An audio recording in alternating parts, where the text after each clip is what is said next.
Okay, this is Sue Frederick, and we are about to begin our sacred numerology class in April of 2024, and I am happy to be alive and happy to be with all of you. So I'm going to mute everyone, and we are going to pray in. Let's all close our eyes and take a deep breath.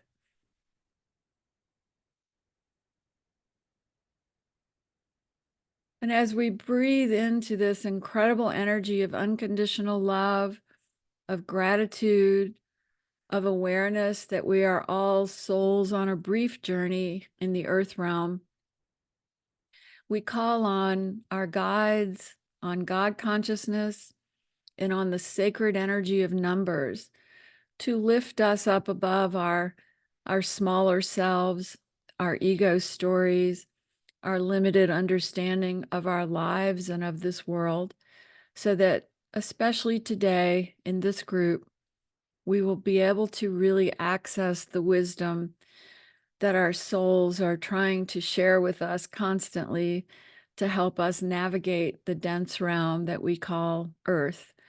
And as we lift our hearts and quiet our minds, we access that higher wisdom, which is the healing balm that allows us to move through this earth no matter what challenges we face. And so it is. So you all have to unmute when you speak. And I wanted to start by saying that today I'm so blessed to have some people who have studied numerology with me for more than 14 or 15 years. And I'm going to call them out: Anne, Lisa, and we have Suzanne, and Wendy's coming. And all of you started studying the numbers with me, gosh, way back in 2009, I think, if not before. So I'm just thrilled to have you here with me, my beloveds. And today I will be asking you to share your insights because you've been working with the numbers a long time now. And I know you all keep practicing them and studying them. So it'll be good for the other attendees to really hear how they've helped you. And one of the things that I wanted to share quickly is my recent experience with my health, because numbers were such a loving guide. I really think of numbers as the voice of God consciousness when we allow them to be that for us. And I'll give you some examples. In case you don't know the story, you don't need to know it, but on not even a month ago, March 20th, I was feeling pretty weak and I thought it was my heart. Everybody was all concerned about my heart because I have an aneurysm and a bicuspid valve. And so it was like this little decoy over here, and the cardiovascular guys were looking at it going, but we don't know why you're having all these symptoms. It's not ready yet to have surgery, and I was like, I don't know either. And I was still teaching classes, and the great fun part is I went to Sedona the week before this all happened, and I led a meditation hike up a big hill and did a guided meditation and numerology readings, and then went and taught a long in-person numerology workshop there, and then gave my best keynote of my whole life in Sedona that weekend, and then got in the car and came home and felt like I was going to die. And I'm a 22-4 master soul. And any of you 4 people here or 22-4 people here, one of our problems is that when we signed up for this life plan, we said, I want an enormous amount of strength to get me through this life. What I should have said was, I want just the right amount of strength that I know when to surrender. Now, that has been my new mantra, that I now have just the right amount of strength that I know when to surrender to the highest lessons. And this experience I've been through has been one of my teachers of that. And also what happened was I was quickly diagnosed. And on March 22nd, again, I'm a 22, I was diagnosed with colon cancer, and big shock to me. And many of you know my first husband died of colon cancer. And so I was not only in shock, I was mad as we get. And Suzanne talked me through all of this. Thank you, Suzanne, because one of the things we came to analyzing this from the soul was that I'd carried that trauma image, trauma memory of Paul's terrible suffering. And I know some of you have done this as well with your loved ones. I know Lisa has had similar traumas, and others of you have. That trauma of what Paul went through, it had still kind of followed me and haunted me. And oh, good, Wendy's here too. And so even Wendy was telling me this, and Suzanne was telling me this, and Linda Bachman, who trained me in soul regression, was telling me this. And we were all saying, this is my way of finally releasing it, because my experience is going to be different, even though I didn't know that for sure. I mean, I was suddenly facing surgery just like he did. And so I was really in my inner work then, because right before surgery, I was like, I don't know if I'm going to live through this surgery. They're going to take a big chunk of my colon out, and I just don't know what this is about. So then I started talking to my guides, and my guides were saying, and they even said this to me through Linda Bachman, who I adore, by the way, if you guys want to ever take training from her. Her name is Dr. Linda Bachman, and she runs the Raven Heart Center in Boulder, and she's been doing and training soul regression therapists for decades, and I was blessed to learn it from her years ago. So anyway, she said, what we're getting for you from your guides is that you've fulfilled your soul mission for this lifetime. And I had sort of been feeling that, and any of you who were close to me would know I had been saying things like, I'm just not sure what's next for me, because I did feel that in many ways I had fulfilled some kind of a contract. And to hear Linda say that was pretty profound. And then she said, and the guides are saying that if you want to stay, if you want to re-up, so to speak, you have to come up with a new plan. And I know some of you, like, yeah, I'm going to point at you, Suzanne, you've gone through a similar thing. I even helped you walk through that a couple years ago, where you went in and had an addendum for your guides. So that's what I had to do. And this was all before surgery. It was like after the diagnosis, there was a week before the surgery. So in that time, went to the guides and said, I do want to stay. I have reasons that I want to stay. Children are still kind of needy, even though they're turning 30. Those kids these days really need a lot of help to get launched. And I knew that my daughter wasn't ready to let me go, just getting her acupuncture career going. And Kai is really happy right now and in love. And I just didn't want to give them trauma at the moment. And Gene as well. Gene and I are so interconnected that I knew he wasn't ready for it either. So I just said, okay, so what's involved if I re-up here? And it became very clear that what I had to let go of was a certain way of being, thinking, and working. And it came down to my hard pushing efforts of my number 4 that drives my path of the 22. And also my detailed work of working with clients and doing such intimate, intricate charts for everyone. I mean, it's good to do that. And I bless all of you who do that kind of work.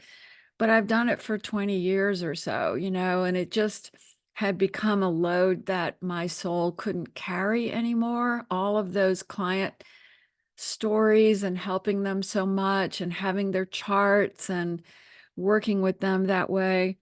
And so I was willing to let that go. And right now I'm only seeing one client a week, and I'm changing my whole focus of my business to be more of these group classes and workshops and readings. I'm doing a lot of group readings now. And so I had to agree to that, which I did, which took a lot of going through my calendar and blocking things out and rescheduling people. but that had to happen. The other piece was thinking differently about working. So we're selling our house here, even though we only got here in 2019 or 2018. We're selling our house and we're going to downsize again. So all of these were big promises that I had to speak out loud before surgery. And I'm just sharing this with you because, you know, the guides want to hear that you are serious. So I even had to get on the phone with a realtor, Jean and I did, and say, and fortunately, the realtor is one of my really good friends here, and say to her, Carol, as soon as I'm out of surgery, you're coming over and we're evaluating the house and we're putting it on the market. And she was like, yes, we'll do it. And then I had to get through my calendar and cancel a bunch of people and do all of that as affirmation that I was ready to change my life for the new life plan that would be coming. And numbers guided me again, because then on the day I was back in the first hospital stay, my room number added to the number 9. And I remember at that moment when I saw that 9 is the number of surrender, as we'll be talking about today. It's also the number of culmination of everything you've learned. And in that hospital room, as one diagnosis after another sort of came to me, and was given to me through all these tests, my only action was loving surrender through all of it, with the number 9 guiding that. And then when I went back into the hospital for the surgery, I was randomly assigned, while I was in surgery, they randomly assign you a room number. So they randomly assigned me, guess what, people, and we'll be talking about these numbers today, the room number 3311, 2 master soul numbers in a row, and I'm the 22. So it's like above my head was 3311 and I'm on the 22. It was like the complete master soul arrangement there. And everybody who'd come in my room, all my girlfriends, they were like, I can't believe the numbers 3311 are over your head, you know? And then you add those numbers up and they're the number 8. So 8 is our number of empowerment. 8 is the number that says, this lesson is about owning my power. And I'm going to find a way to own my power in it no matter what. So all through the hospital stay, you know, there were different little crises that always happen. And finding a way to have my voice heard in that kind of situation. And I know many of you know what I mean, especially even Suzanne. You know, that was part of my lesson. And then I was released on what digited to an 8-day as well, owning my power. And by the way, they didn't even want me to leave because my electrolytes were so messed up still. And I was like, no, let me just get home and I can get all this back in gear. And so I got out of there and began the journey of healing. But I'm here to tell all of you that there's always a plan. There's always a higher purpose. There's always something else going on than what we can see, touch, and feel. And I'm wondering if any of you would like to share anything, whether it's Suzanne or Lisa or Wendy, some of my brilliant friends, Anne, who've all studied and worked with me for so many years. Just unmute yourself and speak up. Well, I guess I will. Yay, So, Suzanne. yeah, so you helped me so much. And I was on a podcast with you in August of 2022, I believe, telling some of my story. But I have been fighting for my life for 3 years, and you helped me so much. And in a past life regression, I had almost exact same experience as you, and you led me into that, where I had to totally change my life because I was done with what I'd come here to do. So I could leave. It wasn't like any horrible, harsh judgment or anything. It was all very sweet. It's like if you want to, you can leave now and exit. And you've come here, you've done what you came here to accomplish, or you can stay, but you would need to change your life. And And I'm you a did. Yes, I'm working on it. Well, So, you sold your business, right? yeah, sold my business, writing my book, changing. I was doing dermatology like crazy, and it was keeping me from doing my better work, which is spiritual healing. So I'm still getting chemotherapy, and I have several months left of that and all that, but I'm getting there. But after almost dying 3 times and totally changing my life, just like you, and seeing beyond the veil and seeing how beautiful it is, but choosing to stay here in this life to do more work. And Right. so totally get your path. And I'm here because I just adore and love you, and I'm so happy for that you chose to stay with us, because in the whole world, we just need you.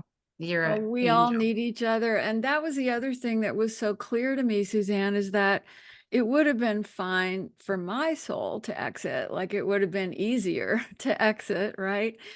And I'll just share, I mean, I had lost so much blood by the time they were ready to do surgery. Like I was getting transfusions, and I was down to, in the hospital, what they call a 6.2 hemoglobin level, which, Suzanne, means I have almost no red blood cells left in my body. So I'm not talking about this lightly as an experience. I was really at death's door many times in this experience, as you have been, but mine has been quicker. I mean, I feel like mine was condensed into less than a month. That's just so me, right? I always want to get things done very quickly.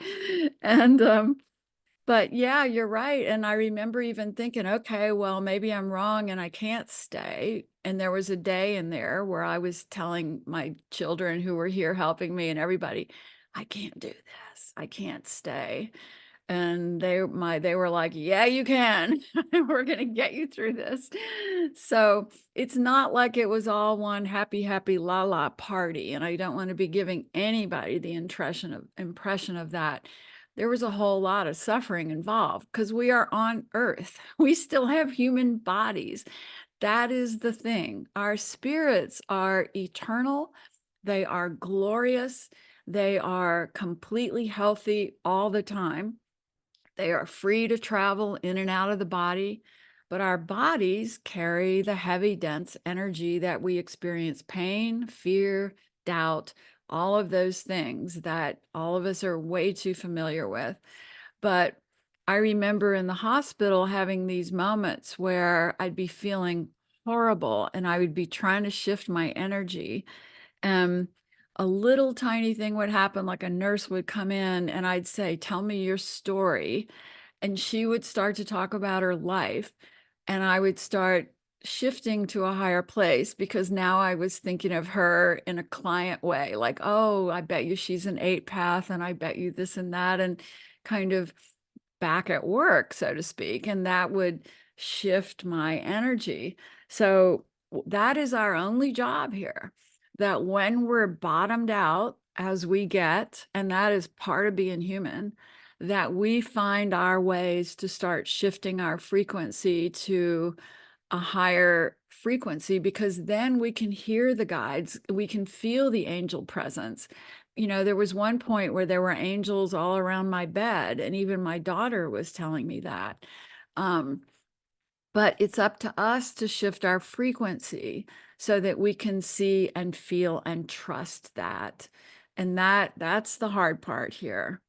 Wendy, did you want to say anything and add anything? Because you wrote the most beautiful, wise comment about all of this when I was reaching out to you. You have to unmute, honey.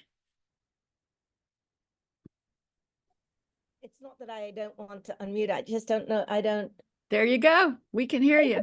I don't really have anything to add. I'm finding myself very emotional, actually. Oh, baby.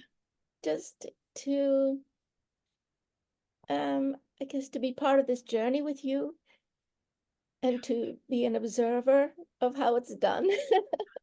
Oh, but you're the example of how it's done, Wendy. Oh, baby.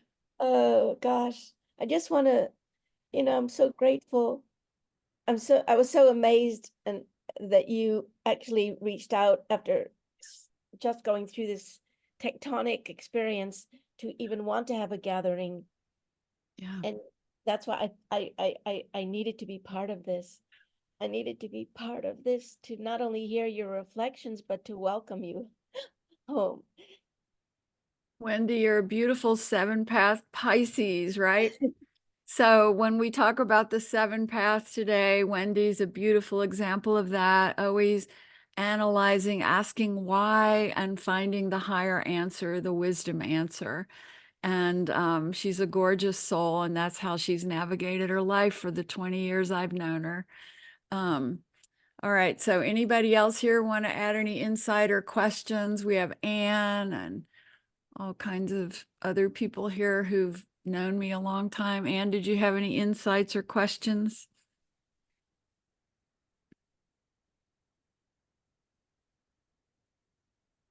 I think she might not be able to unmute. There we go. Hey, can you hear me? Hey, Anne, yes. I'm 3 minutes from home and I'm driving safely. Okay, be safe and we'll talk to you when Yeah. you're home. Okay. So it's funny that you reached out to me because I saw this thing happening and I put it on my calendar hoping I could go. And then you reached out and it was already on my calendar. So I was like, okay, that's me and Sue for sure, you know. Yeah. And I started with Sue in 2010, getting my first session, and there was a group of us that she tutored and mentored to become people that do Numerology. what Sue do. Yeah. Yeah, people that do what Sue does. And I've always been the one that's like, oh, who am I to think I know anything for anyone? And I would always show up at the group meetings, and I even flew out to Colorado to be part of a Right. grief workshop. And you know, but my self-doubt and self-loathing and self is just so undermining. And my whole thing is love. It's like, how can I love myself more right now? And even though I try really hard to hide from the world and to undermine myself, I just recently did 3 sessions. Good. And each person wants another session. And so I'm like, okay, God, I try to avoid doing this, but here it is. And I have a company called Life Supports You. And I always say, I'm its first client, you know. And then one little thing about the past life regression, I just did it recently with Sue. It was so different than I thought it would be. I mean, I thought I was going to find out why this, you know. And you know, we went through 3 lives, and my first 2 lives, I didn't have a body. Mm-hmm. And the first life, it took a little while to figure out what was going on, but I was inside of a rose. Yeah.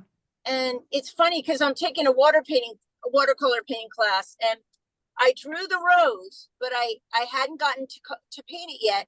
And I kept avoiding painting the rose. And then I found out that one of my lives was, I don't know if I was like a piece of dew in the rose, and if dew has consciousness, I don't think I was above because I looked down and I didn't have a body, but I rose up from the inside the rose. It was the most beautiful pink, superb wrinkles of a hand, and then I realized it was wrinkles of the rose. And then as the sun came up, my little self got to the top of the rose, and I felt the sun.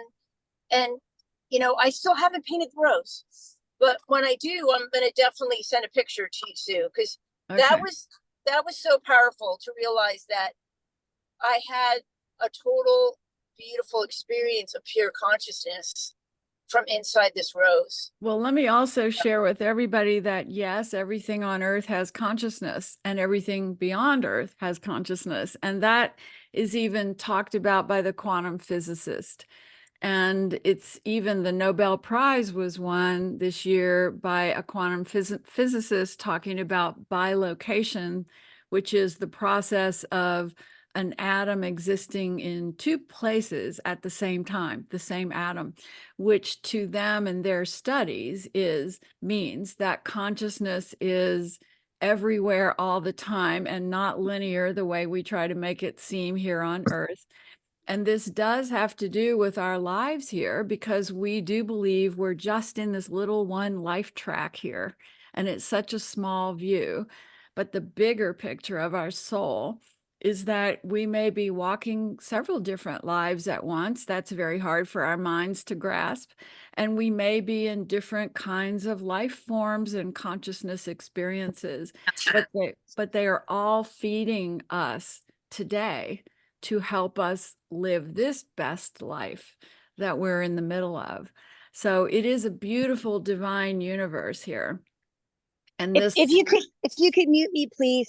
Thank you. yes, I'll do it. It is a beautiful universe that we live in, and I've talked about it in my books and Your Divine Lens. But it is really a beautiful universe that we are part of, and it is always functioning for our highest evolution, because our highest evolution helps everything and everyone. We are in a process of collective growth. Our souls, we are each of us connected. We are not alone. And every number, every sign we get is part of this collective energy trying to serve us, to help us, to encourage us to grow, and trust that whatever moment we're in, even a moment of devastating pain, is somehow serving our higher growth in the long run.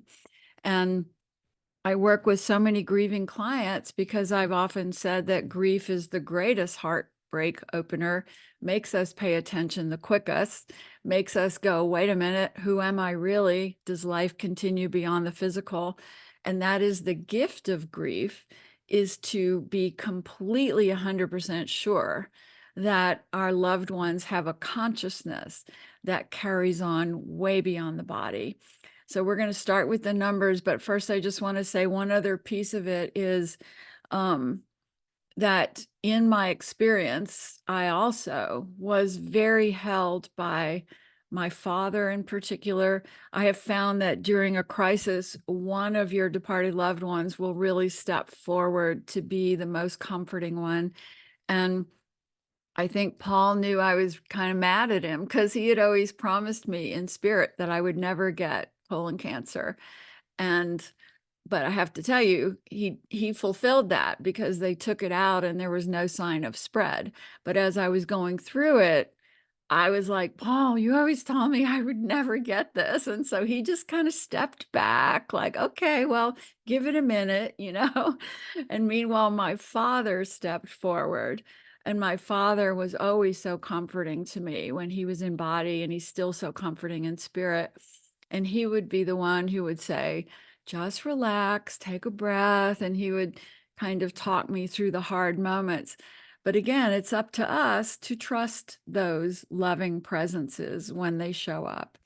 And another caveat, and then we'll get to work here with numbers, is all of this is working for our highest good, which means if anything ever scares you, either we're looking at it the wrong way or we've misinterpreted it, because it is a divine, loving universe trying to help us. And I will also say that includes other terrestrials, other beings from other galaxies, because we can't be so limited in our thinking to think that humans and Earth is the only populated place in all of these galaxies in the universe. And so as we embrace, finally opening our minds to the realization that we're not alone, then we have the question of, well, are these more advanced beings, or where do I fit in this? And here's what I want to say.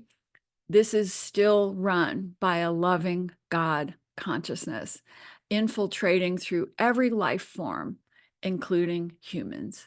And we may be one of the most least evolved. We don't know where we fit in that continuum. But the minute we recognize that we are part of this God force of love, of higher consciousness, it lights us up. It brings us to our higher awareness. It takes away our fear. So please trust whatever makes you afraid is an illusion created by the mind. And that when we quiet the mind through meditation and we work on trusting that divine goodness of this universe, we realize that even other life forms that may look scary to us are part of consciousness. They are part of our collective evolution. So if the ETs show up tonight, don't be afraid. They are consciousness just like us. And the loving God world runs through all of it. Light is greater than any darkness. I promise you this. And my daughter told me this one thing when I woke up out of surgery, because she was with me when I woke up, and I couldn't remember things I said at first.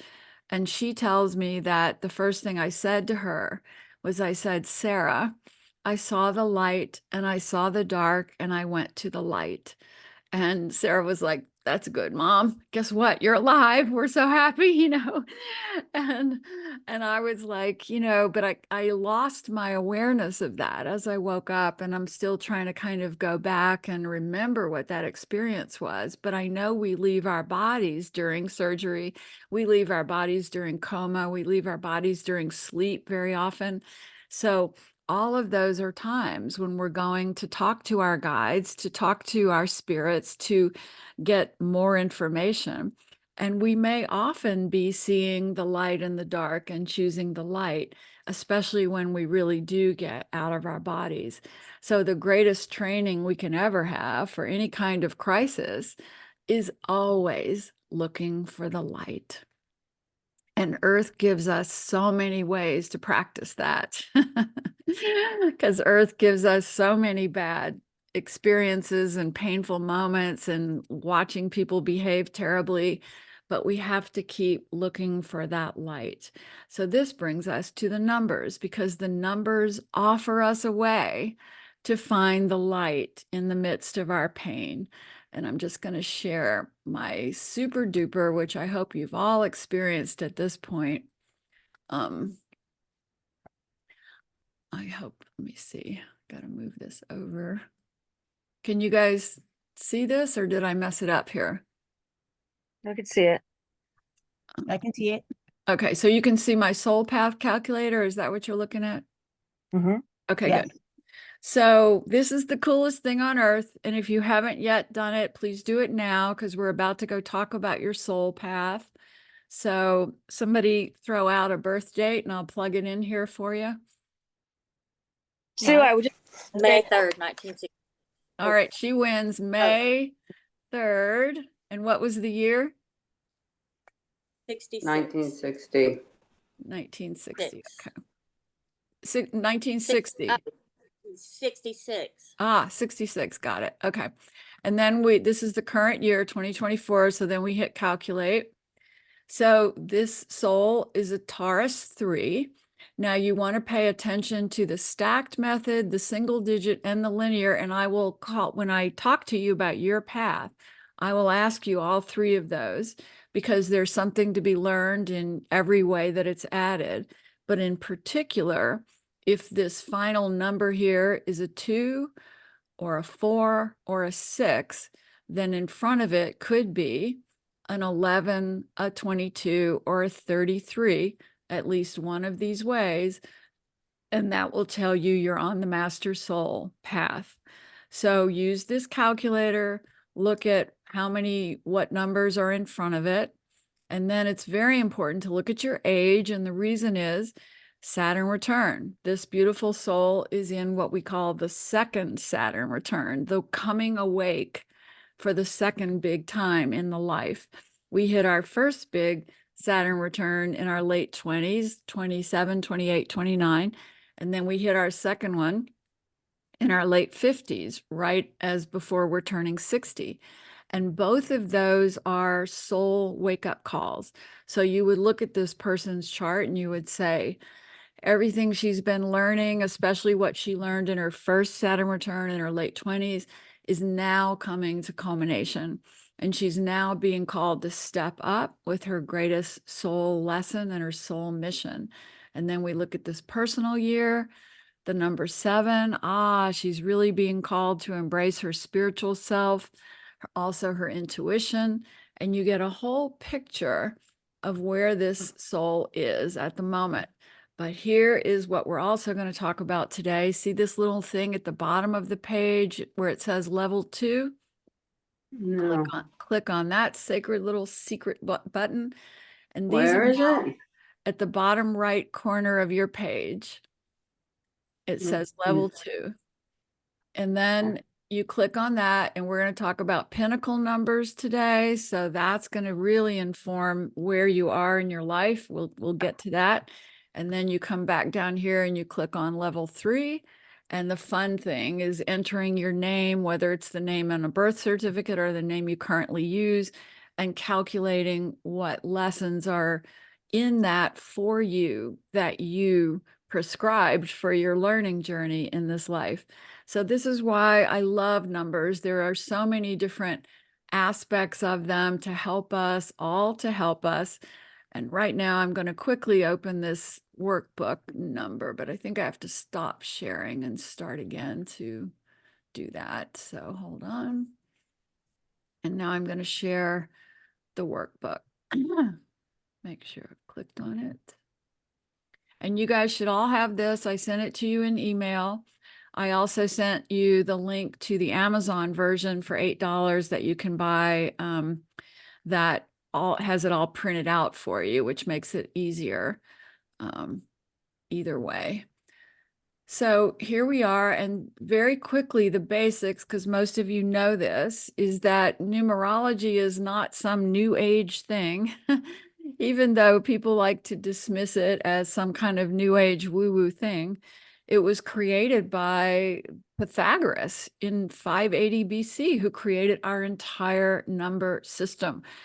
I always want to stress that when I'm teaching people, because you're going to hear people go, oh, I don't believe in numerology and all of that. Well, Pythagoras did, and he started our entire number system. So I think we need to pay it a little homage. Pythagoras taught that our numbers are not just about quantity, but they each had a spiritual meaning as well. And I have learned by studying his method, I've really taken off and study it more and more just from the downloads I get from Spirit, and also I think from Pythagoras. But his basic teachings are that each number can be used in a positive or a negative way, and they hold incredible information for us. But his primary principle is we've got to digit every number down to a single digit. And as long as you understand that, you can do numerology. So on this page, it shows the number 43 equals 7. You're just adding the digits together. The number 10 equals 1. You're just adding the digits 1 plus 0 and getting 1. And once you get those single digits figured out, then you can begin figuring out your soul mission, your birth path. And again, for the birth path, and now you've got that website you can go to and calculate it to be sure. But if you were adding it yourself, you would simply do the month, which is 10 October, digit it down to a single digit 1. You would do the date 16, digit it down to a single digit 7, and the year 1980, which digits down to the number 9. And you would add those together and you would see, wow, this person is on an 8 birth path. And use my calculator to help you do it. Here's another worksheet to help you do it if you have any questions about it.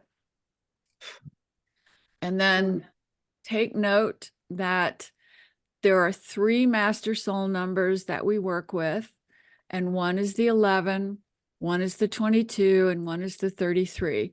These are all what I call signs from God consciousness, that we are here for something different, that we have unique sensitivities or unique gifts, and that we're not really here to fit into the ordinary rules. And the more we accept that and not fight against it, more successful our life will be, and the more meaningful it will be.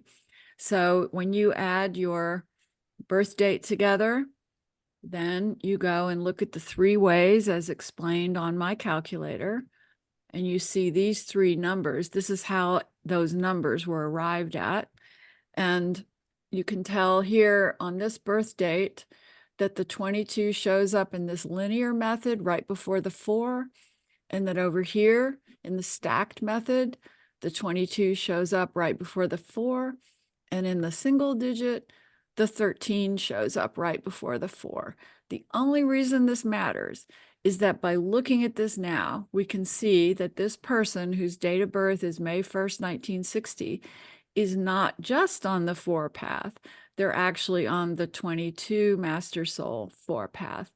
That's similar to what I'm on. I'm on the Virgo 22 4 path.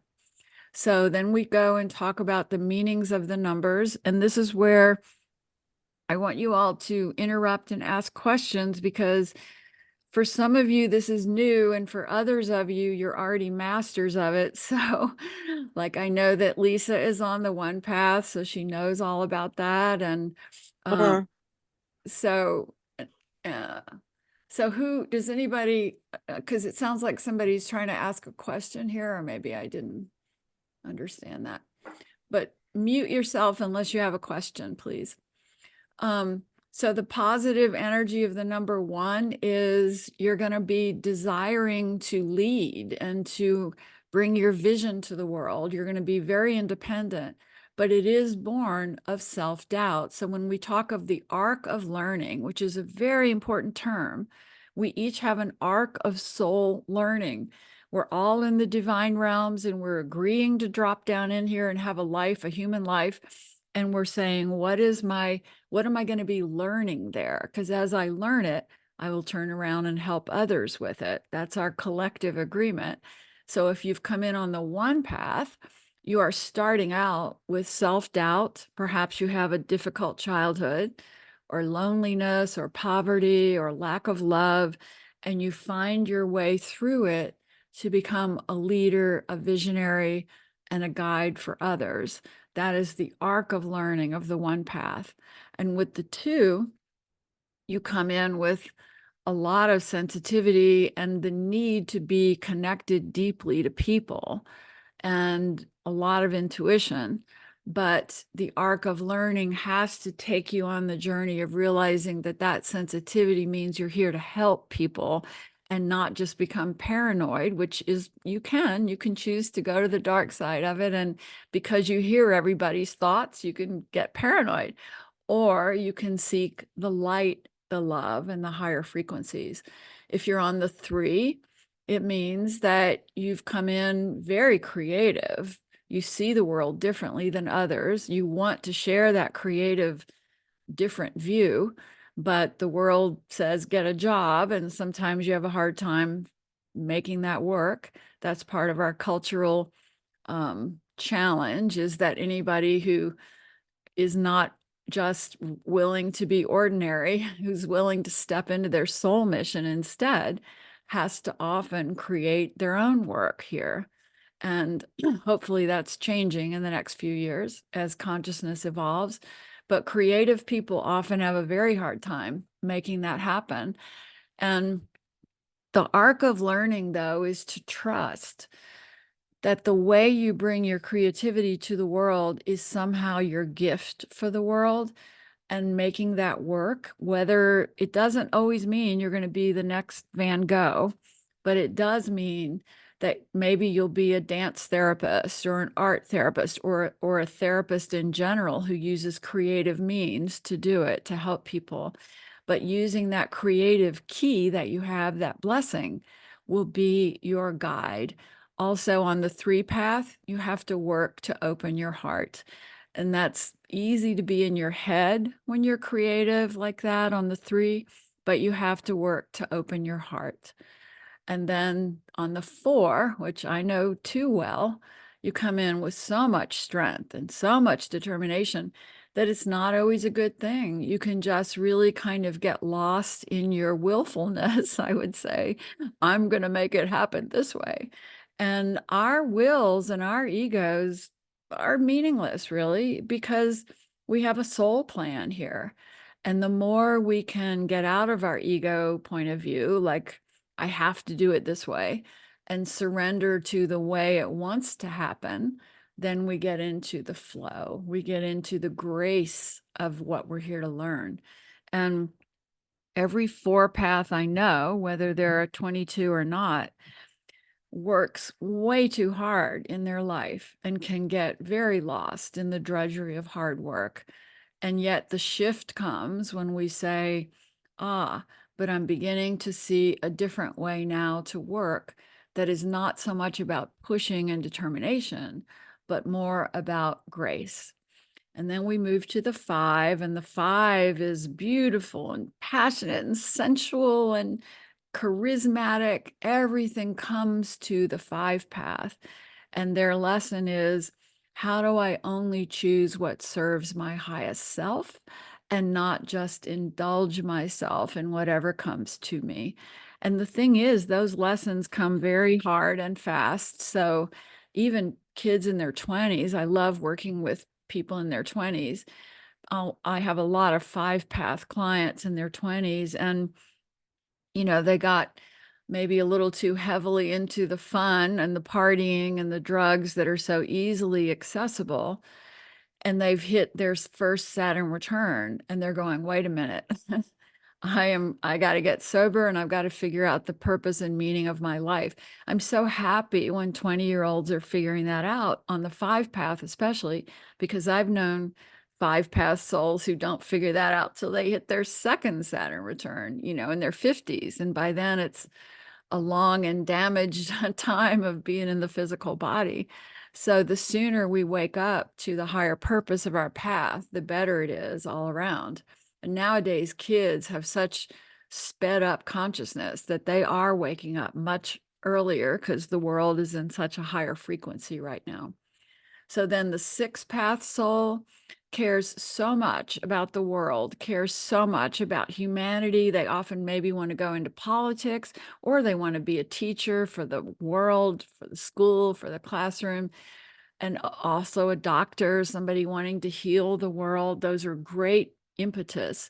But the 6 can also lose themselves in other people's needs and kind of lose their own center. So one of the things, the arc of learning for a 6 path is, I can care about all of you, I can feel your pain, but then I have to pull back to my own heart, my own soul, my own center, or I will get pulled way out of myself and way lost, and then usually sick, because the illness will force them to turn back inwards to center on themselves.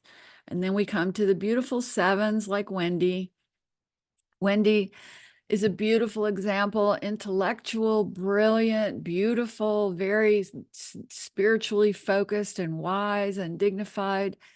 And the downside is that for a 7 path soul, they are such a high frequency. They don't really want to be here on Earth, but they're finding themselves here on Earth.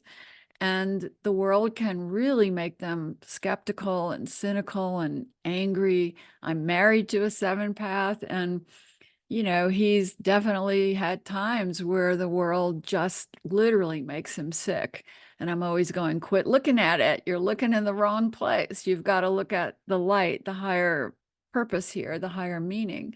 And that is the arc of learning for the 7, from being upset about this world being unconscious to stepping into seeing the light, the angelic realm parts of it, the good parts, and focusing on that. And then we go to the 8 path. Boy, 8 paths are so fascinating. They have agreed to come in on a lifetime where they are going to learn the use of power, the right use of power. But we never learn anything immediately by doing it the right way. So if you're on the 8 path, you are going to dabble in either giving your power away, being submissive, or owning it too much and being abusive, until you really find that beautiful, fine, balanced walk of holding your power correctly and with love and empowering others around you. So if somebody is on an 8 path, you may also notice that they always have to be kind of the center of attention, even if they're doing it in a quiet voice, kind of manipulative or controlling, or they'll do it in a very disruptive voice. But either way, they might find themselves in the middle of the drama or the conversation. But just forgive the 8 path for that, because it's how they're learning what power is about. And this year of 2024 is an 8 universal year. So look at this world right now, trying to figure out the right use of power. Lord. Taking a sip of water as I say that. Because we're going to see this year the right and wrong use of power displayed on full stage for us all to observe and witness and even be a part of. And our only job in this is to always choose the light, always choose the love, no matter what the world does, no matter how crazy we might see things playing out. And I had a conversation with Spirit about this recently, because I do think there's probably going to be some civil unrest this year. And, you know, we can't be upset about that. It's sort of just the play of power. And you can't get through an 8 universal year like this without having some people get very angry and use their power for bad. But it's our job to be using our, excuse me, hold on. It's our job to be using our power for good, seeing the love, seeing the light, loving on people anyway, no matter how they behave, knowing that they're just a lost soul on a journey trying to figure it out, just like us. The more we hate on the people who disagree with us, the more we're now on the dark side of power. This is the biggest, hardest call to action humanity has ever had, that we have to find a way to love each other, even when we think the other person has terrible, horrible beliefs about humanity. We have to find a way to see the soul in everyone and love on them. Boy, that is a call to ministry for all of us. And I can tell you that's why I went to 4 years of ministry school a while ago, is that I could see the world tearing itself apart. And I wanted to find a way to really take a stand for the light. And going to Unity Ministry School really gave me the opportunity to study all religions from a whole new perspective and kind of regain my trust in the goodness of God consciousness running through all of this. And we've had many incredible spiritual teachers on this planet, everybody from Buddha to Jesus to not the Virgin Mary, the Mother Mary. The Virgin Mary isn't a word that the Catholics gave her, but she's the Mother Mary, the Divine Mother. And we even have had spiritual teachers like Martin Luther King teaching us the peaceful use of power to change things. So now we take in all of their lessons, all of their messages, and we stand on the side of the light no matter what unfolds around us in this 8 year of universal power. And then we go to the 9. The 9 I have become friends with over the years. I used to not understand that number because I would hit a 9 year, and we'll talk about your personal year cycles as we move forward. And I'd hit that 9 year and I would think, oh, now I got to let go of everything. It's going to be hard, you know. Now I see it that, well, I might have to let go of some stuff, but those are things that no longer serve me, that I do have to let go of in order to have the new and the better on the other side of it, even if I can't yet see what that is. Now, when people resist letting go, which is very human, and they get bitter and blameful and angry, you know, they say things like, oh, well, this happened because that person did something bad, rather than looking at it from, wow, my soul chose to experience for this event for this particular reason. And I'm going to learn from that, let the rest of it go and move forward. That is the grace of the 9, the surrender of the 9, rather than on blame and bitterness. And things happen here on earth that are not pretty, and they happen to all of us. We can waste our life lost in that blamefulness, that bitter, or we can say, all right, got the lesson, moving forward here. And then we're in the flow of life. And then we come to these beautiful 3 numbers here that are the master soul numbers, the 11, the 22, and the 33.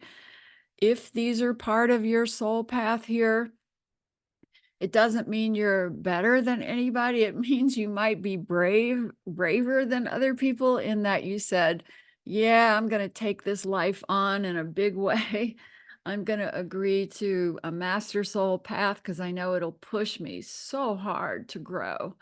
And by that pushing, I will evolve and I'll be able to help others evolve. So if you're on the 11/2, then it means you're very sensitive. Oh my gosh, I'm wrapping my arms around you because it means you feel everything and you're very intuitive. But your lesson is to realize that everything you feel is because you're here to help others heal. When you feel pain, you're here to help heal it.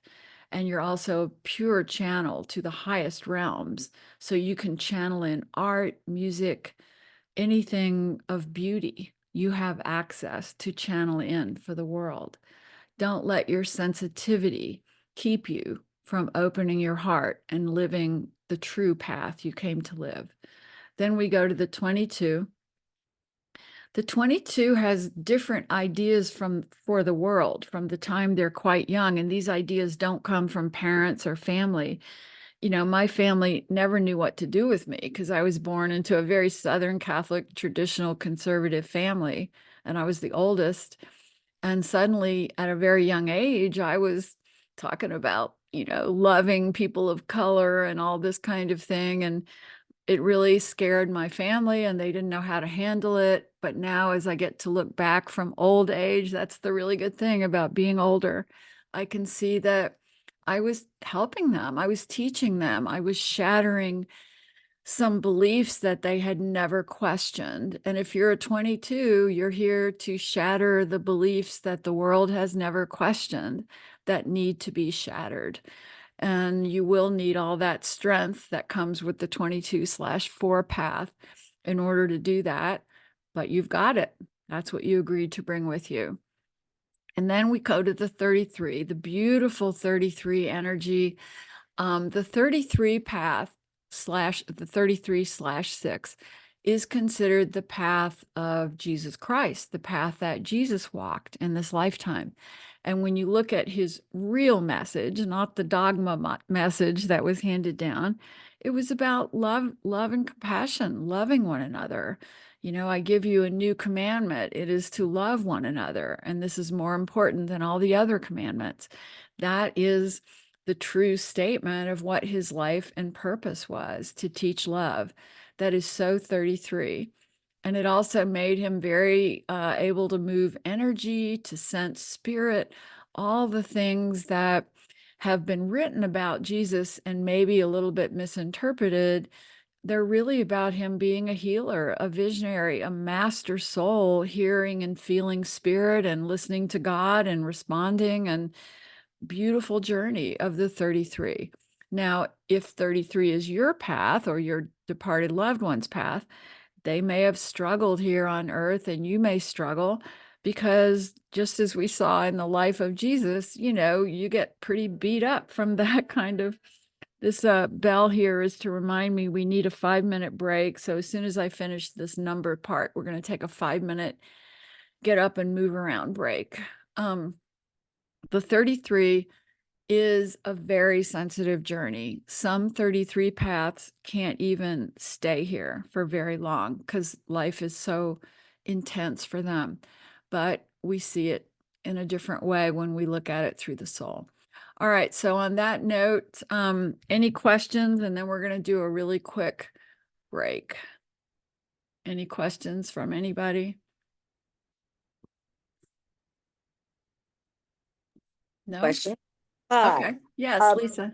Crystal and I would like to know how the other number, so I'm an 11/2, how much influence through the lifetime does that other number have on the person throughout the life? Meaning you have the 11 twice, is that correct? No, no, I know what that means. I'm an 11/2. Right. So, so yeah, so the 2 number. The two. Oh, Yeah. right. Okay. So when you're on the master soul journey, you are vacillating between the higher frequency, the 11 and the 2, just like I vacillate between the 22 and the 4, just like somebody on the 33 will vacillate between the 33 and the 6. That is our arc of learning here, is really shifting up to the higher frequency and then having pain and struggle and kind of going back to the comfort zone of the single digit number, the 2, and for you, Lisa, I know that you've been caring for your mom and all of that. And so often you get down to the 2 of the order of taking care of things, and you've got to do that.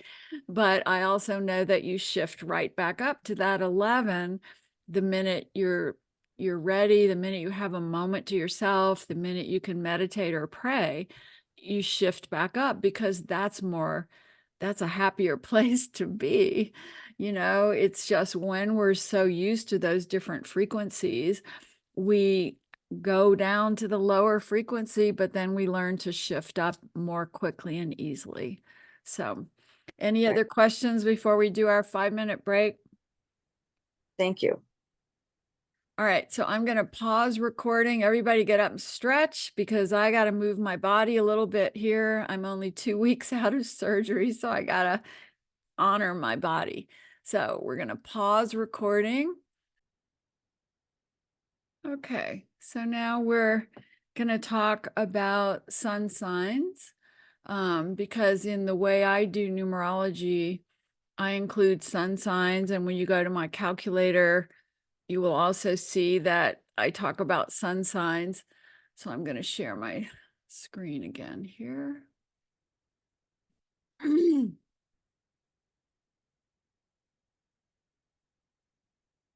see.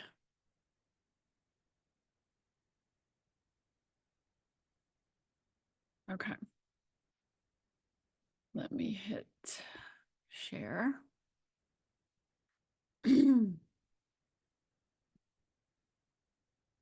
All right, so we're just going to jump into sun signs because they're a part of it. Okay.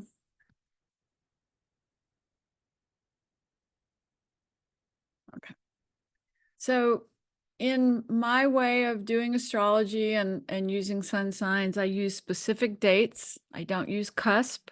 So these dates are in my workbook. They're in my PDF book. They're in all my books, and I rely on them very much. And you can go through and see these. And that's also the birth date cutoff that I use for my calculator that you use. And I'm very quickly just going to do my version of how these sun signs express themselves, because it's kind of fun. And I learned it from an astrologer a long time ago. And it just gives you a quick rundown of how these energies are different. If you come in, for example, on an Aries 11 path, that's quite a different energy from a Pisces 11 path. So, and are we recording again? I hope so. I think we are. Yeah. So the Aries is the I am energy. I am here. I am worthy of being held in attention, being held in grace. So it is not a hidden energy. It is not a soft energy. It is a loud and proud energy of the ram, as they say. And then we go into Taurus, and Taurus goes, oh, I am here, but I have a physical presence too. I have a body. I have physical strength. I am the bull. I can push back. That's the energy of the Taurus. Of course, the Taurus can be a little too stubborn, too bullish. Like everything else, the sun signs have their gift and their challenge. And then the Gemini comes along and says, I have a brilliant mind, and I can think differently from the world. So I'm going to spend a lot of time in my head thinking about things. And I may flip back and forth between different ideas as I try to come to my truth. So Geminis always need to meditate to quiet the mind. And then we go to Cancer. Cancer is like, and I have feelings. I have sensitivity. So I better cover them up with a shell, because if people know how sensitive I am, they'll judge me. So the Cancer has to vary between hiding beneath the shell and then sharing their deep sensitivity, which gives them gifts of being a healer. And then we have the Leo that says, and I am proud, and I express myself, and I am powerful. And the Leo can be a very loud and pushy lion, but it can also fill the room with warmth and sunshine and heart when they're living on the right side of that energy. The Virgo comes in and goes, oh, but wait, there are things wrong with this world. Oh, and there are things wrong with me. So I better really look at all these things that are wrong in the world. But the enlightened Virgo goes beyond that and says, now that I understand all the problems of the world and of myself, I can begin to find solutions for it. So the Virgo mind has to be pushed further than the focus on the problem to find the solution. And meditation definitely helps with that. The Libra energy comes along and goes, and I care about fairness and balance and beauty and grace and the arts. Oh, but I'm not grounded at all. Gosh, I better figure out a way to land on Earth. And the Libra has a similar energy of the Gemini, meaning flipping back and forth in their mind, having a hard time landing on their decision, their truth. So again, meditation is so important for that. But the Libra always brings beauty, always brings grace, always bring the arts. And God help them get grounded and make a decision. And then we come to the Scorpio. The Scorpio is so powerful. The Scorpio is hidden in their power. You look at them and you see beauty and depth and wisdom. But underneath all of that, they also are the scorpion, the small but deadly. If they sting you, you don't forget it. But they learn how to use the stinger to illuminate the truth in themselves and in people. And they are not afraid of pain, and they are not afraid of the depth of human suffering, because they are learning from all of it, and it is giving them wisdom and strength. Then we come to the Sagittarius, and the Sag says, I am the life of the party. Everyone loves me. I am so fun, and I can small talk forever and never say a single meaningful thing, and you will love me anyway. So the Sagittarius is like a breath of fresh air. They're just going to be fun and easy. But then you dig deeper into them, and they always have, their birth path there. They're trying to accomplish something as well. And they have to work hard not to just be the life of the party or the big social personality, because it will keep them from being and doing what they came to do. Then the Capricorn comes along and goes, I'm putting it all together. I am strong. I can accomplish anything I put my mind to, and people like me, and I know how to get along with people.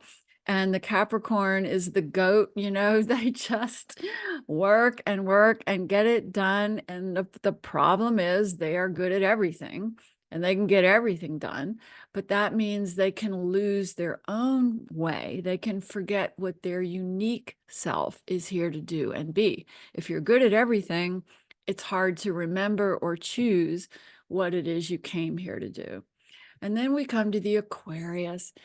The Aquarius is the born teacher of higher ideas, always here to bring us what we are thirsting for, the higher wisdom and the higher knowledge that lifts us up above our drudgery as humans. And then we come to the Pisces. The Pisces puts it all together. The Pisces says, I feel it, I sense it, I see it, I cry it out, but I will never hurt people with it. I will simply use it for my own evolution and my gentle ability to nudge other people to awaken. But the Pisces is always gentle, always sensitive, always deeply aware of all the emotions and all the spiritual wisdom behind every moment. And that can make it hard to be on Earth, but they find a way. So anyway, those are all the dates, and that's all. Now the fun part is soul agreements. So look at your screen here. You take your birth path, and let's just say, for example, we know that Wendy's is the 7. And imagine if she had a partner who had a birth path of the number 3, then she would add those two together and get the number 10. And of course, when you come up with a double number, you add it together, 1 plus 0. You reduce it to a single digit. So her soul agreement or her relationship number with that person is the number 1. And this is a really good thing for all of you to do. Do it now with your partner, your children, your departed loved ones, to really see, oh, what are we learning from each other?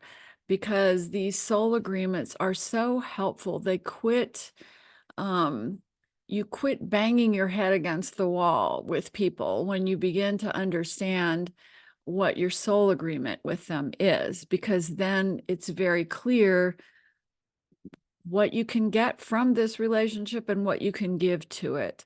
And I always tell my single friends, don't get serious about somebody unless you've done their birth path and you know the soul agreement with them, because you'll find in your life that you've got patterns, that, for example, I know that if I have an 8 soul agreement with someone, we're going to end up power struggling no matter how much I like them. So at least knowing that, I can back down from that behavior, or I can accept it as how we relate to each other. But it's just very helpful, especially in family dynamics. When you look at your family of origin or your current family and you see these soul agreements at play, it is so enlightening. And so if your soul agreement is the number 1, it means you're never going to merge together, feel like you just want to be with that person forever, but you're going to feel that you want to empower them on their path, and they're going to be doing the same for you. It's almost like you're on parallel journeys, and marriages can work with that soul agreement of the number 1. I've seen them work, but they give each other a lot of space, and they let each other go on their separate paths, and they like having the independence there. So that's the soul agreement of the number 1. If it's the number 2, you really do want to connect deeply with that other person. And you may lose yourself in that deep connection. T for 2, 2 for T, that 2 agreement is, you're just going to have a hard time detaching from that if you need to. And the 11, when the 11 is part of that 2, it means you have a deep intuitive connection with that person. So whether you're with them physically or not, that 11 intuitive communication just keeps on flowing, especially if that person's in spirit. I've worked with so many moms who have an 11 soul agreement with their departed child. They are constantly in communication with that spirit. It's a beautiful thing, and it can also have its challenges. So then we go to the 3 soul agreement. These are always fun and creative and social, but they're very much in their head. So if you have a 3 soul agreement with someone, especially if it's your spouse, you have to work hard to bring your heart to the conversation, not just your brilliant ideas. And that can even be true if it's a coworker or a child. It's easy to be fun and creative and playful, but to have those heart-to-heart talks is where you've got what you've got to work for. And then if you have a soul agreement of the number 4, it means that it's durable. It will last through time. It will be eternally strong. However, you have to work at the communication. You have to work at learning what each other needs. If it's a marriage, for example, you will probably go to counseling to learn how to speak the same language and understand how to meet the other person's needs. It won't come easily, but once you've built that foundation, it's a strong, enduring relationship. Then we go, if it's a 22 soul agreement, that's a beautiful thing, because It is built on the number 4, which is very strong, but it's also that together you two can really make a difference in the world. You can shift consciousness. You might work together. You might share ideas together and have them be very inspired and very successful. If your soul agreement is the number 5, it means that it's going to be passionate, it's going to be sensual, it's going to be filled with travel and adventure, but you also have to find a way to find your center in it, not just get swept away in the lifestyle, the sensuality, all of that. You really have to work to find your center.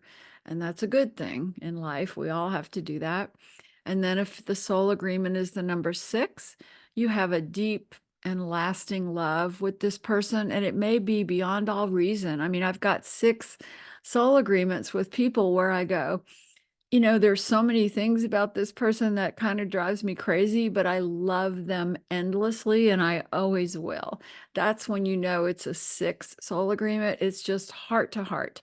And then if it has that 33 above it, it's like a super amped up agreement. You're going to love each other, not only in a very physical and emotional way, but spiritually, you're going to be in alignment with each other on the 33 level.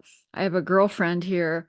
She and I have the 33 soul agreement, and literally all of our conversations, and we're best friends, and all of our conversations are about spirit and soul agreements and the guides and all this higher stuff. And other people listen to us talk and they're like, God, don't you guys ever talk about anything normal? Well, we think that's normal.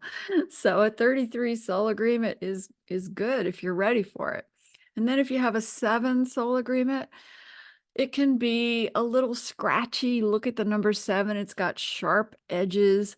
You know, you can be critical of each other, analytical of each other, but you have the gift of also having great intuition and being spiritual seekers together.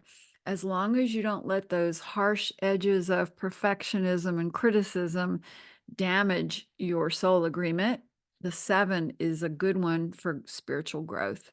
And then if your soul agreement is the 8, I would say be aware and study in your life how you react to the 8 soul agreement. You might be very comfortable with it. You might know how to walk that dance of power with the other person. Or you might realize you have a pattern of giving your power away to them, which is not good. You need to hold your power sacred. Or you may have an agreement of abusing your power with this person. But it's a great lesson. It's a great opportunity for you to learn how to hold your power sacred if the soul agreement is the number 8. And then the soul agreement of 9 is ultimate culmination. I mean, the 9 soul agreement can work beautifully if you're both evolved, if you're both awakened, if you're both aware, but it always has this tinge of surrender for highest good in it, which means if it's no longer serving your growth and your highest good, it may slip away. But as long as it's serving your highest good, as the number 9 requires, this soul agreement will work.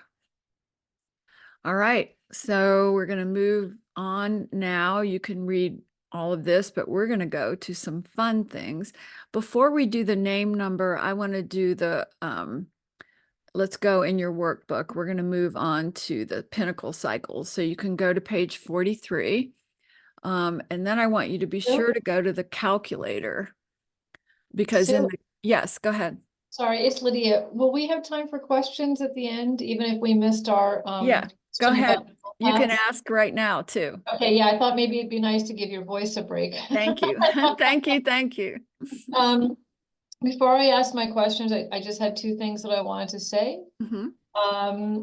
First of all, I'm so happy for you and your family and your extended family, which I think is this community, that you are okay. And I'm really happy for you. And you seem like completely 100% healed. And I know it's only been 2 weeks. So I just want to say how happy I am for you. Thank you. And I also just wanted to say, at the top, you talked about your daughter, who's a Libra, and I'm a Libra too. Right. And that, you know, that you re-upped to come back here because she still needs you. And I just kind of want to say, from having lost my mom at age 47, about 10 years ago, I really loved our dynamic in this lifetime, and I did not want her to go. So it wasn't just that I needed her, it's that I loved her. And I was like, I don't want to let go of this dynamic of this lifetime of us together, because it's been so good. So I personally feel like that's part of why your daughter wants you here. You Oh, know, she that's so just loves you sweet. so much. She's like, I like this setup. That's so sweet, E- Lydia. Even though it might drive you, the mom Virgo, crazy sometimes. She's like, I love you. I don't want to give you up. Anyway, That's um, really sweet. I just wanted to say that. So I am an 11 too, Mhm. and I'm in a 13-4 year. And I lost my mom 9 years ago, and my father has gone through a health crisis recently, and he hasn't come back from it. So I have a Virgo 22-4 sibling Ah, who is not evolved. yeah. I I know understand. I know Yeah, we're being recorded. yeah. So, and I'm trying to, and I've written down all the main people in my life, and I've done my soul agreement numbers with them and their life path numbers. I have a whole chart. And I've So done this good. 2 months, but so I'm trying to think of a bigger question to ask that encompasses kind of all of them, but the most difficult ones. And I'll start with that person. How do we, as evolved souls, come to deal with somebody who's on the dark side of their path when it comes to caring for the elderly, and also, and I'm sorry to sound material, but the elderly's estate?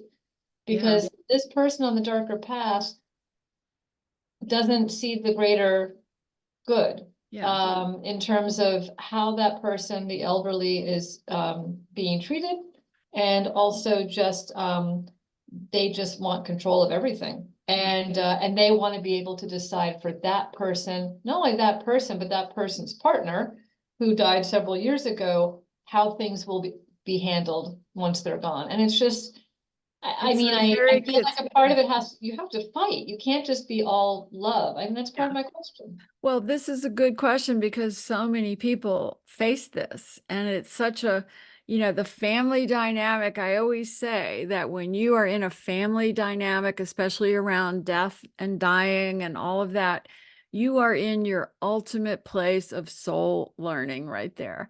And you're right, we don't just give our power away in that situation. We have to find a way to recognize that we're somehow the teacher in that situation.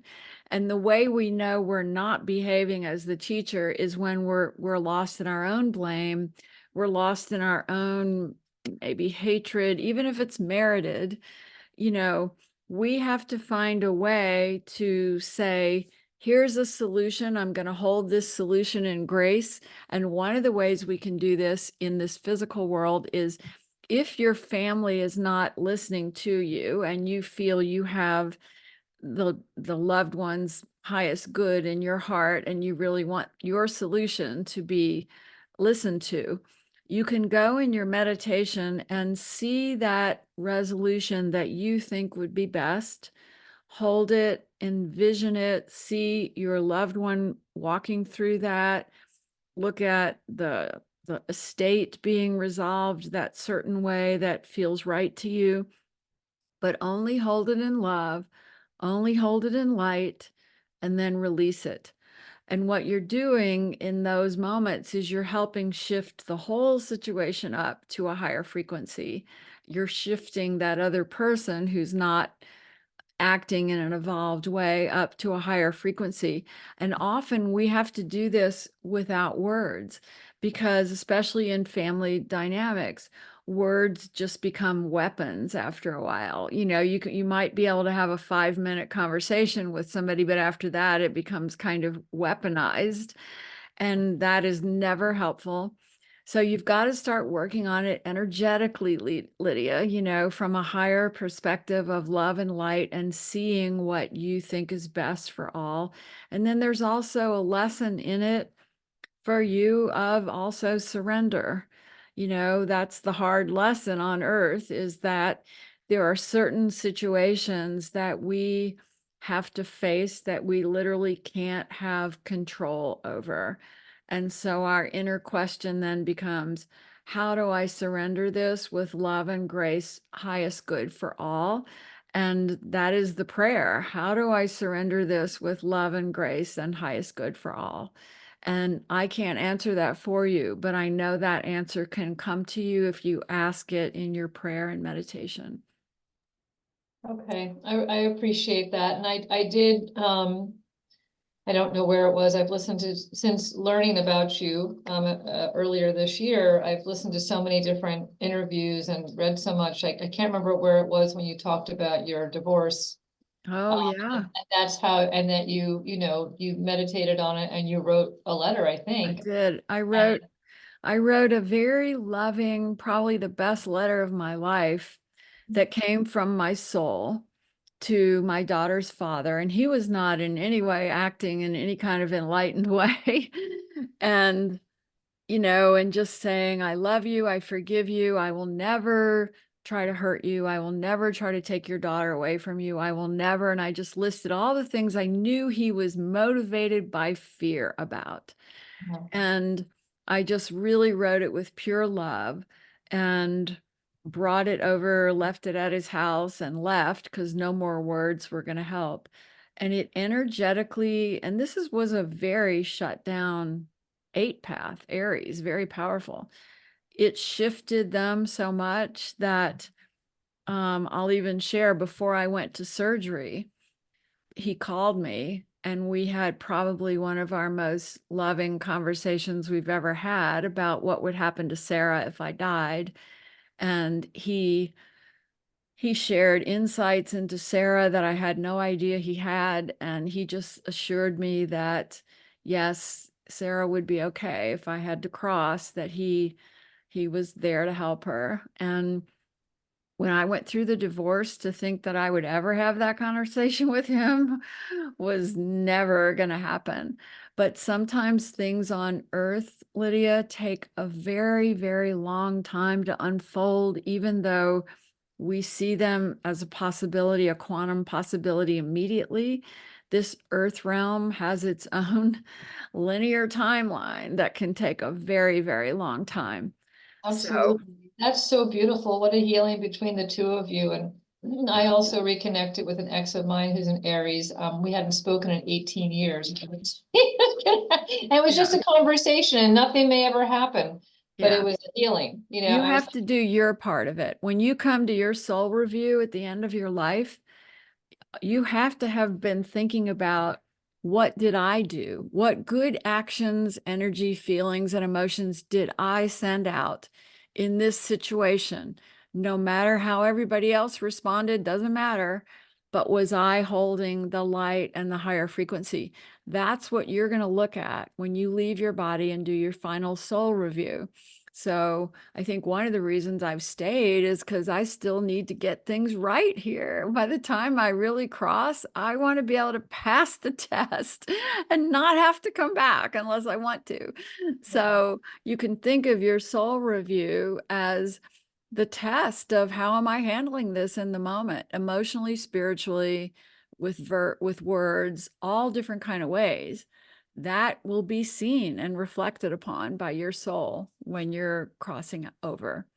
So, okay, Susie, you have a question. Thank you. Yes, I have a question. So my husband and I have the 8 number. You were in my And group Sunday night. yes, I weren't you? was. Yes. And so my question is, so my husband is an 8, but he's a Virgo and I'm an Aries, and our son transition, and he was at what, 11, 2 path. My question is, I feel like I have some spiritual awareness after my son. That was my gift. He gave me this beautiful gift, and I feel it, I see it. But my husband is he doesn't want to forgive. He's in a lot of pain. How can I help Well, him? here's the hard news. You can't force another person to grow until they choose to grow. But, we may have talked about this Sunday night in the group reading. You have to gauge your spiritual and healthy well-being according to, you may need to walk away from that marriage at some point if he's not growing and if he's becoming toxic, because you've received the gift of grief and you've taken it on your journey of learning, and you're evolving so heartfelt and so beautifully. And I've worked, unfortunately, with couples who one partner just refuses to come out of the rage and the blame, and eventually the other partner has to walk away. And it's always heartbreaking because you've been through this devastating loss together. But I can tell you that either that partner wakes up and starts asking different questions and seeking the light, and you can then move forward together, or you're going to come to a point, and it'll probably be reflected in your personal year cycle, Susie, where you know it's time for you to go for your own mental health. And I can also tell you that the couples that I know who did split up, they are doing better off on their own because they're on different growth trajectories. And so they're kind of doing better off. But it's all about if the partner is willing to grow or not. And we can't, they say you can bring the horse to water, but you can't force them to drink. And there is a point where you work energetically with them, Susie, just like we were talking, where you see your husband kind of coming out of that anger, out of that blame. You just send him so much unconditional love. You see him smiling back at you as his best self, filled with forgiveness and understanding, and then release it. And in that way, you're helping his frequency shift. Does that help, Susie? Yes, thank you. All right, Anne, you have your hand up, I think. Yes, I just wanted to speak to what Lydia brought up. Mhm. I won't go into great detail, but like don't quit before the miracle happens. Some major miracles happens in a completely, like I believe all is in divine order, and I keep reminding myself that even though I don't believe it in the moment, because I'm like, Right. it's divine order. And my brother Pete lived a mile away from my dad and wouldn't go visit him. And all of us were in different cities. And I almost moved from Georgia into Maine so that somebody would go visit dad. I had to let it go. I had to turn it over. And out of the blue, my niece, Maddie, moved to Portland, Maine for a job near where they are. And she got friends, with her Uncle Pete, and they started going to visit dad. And my brother went to see my dad, and it turned out he died that night. My brother Pete Wow. forgave him and let go of all his anger. And he's like a different person now. Like he and I get along really well. But I had to stay out of the way. Yeah. And that's what I've learned is I always want to go in there and Me like too. out. And it's like, no. And that was just one miracle out of like 10 that happened around that time. So, we can't do everything. We have to stay in our lane.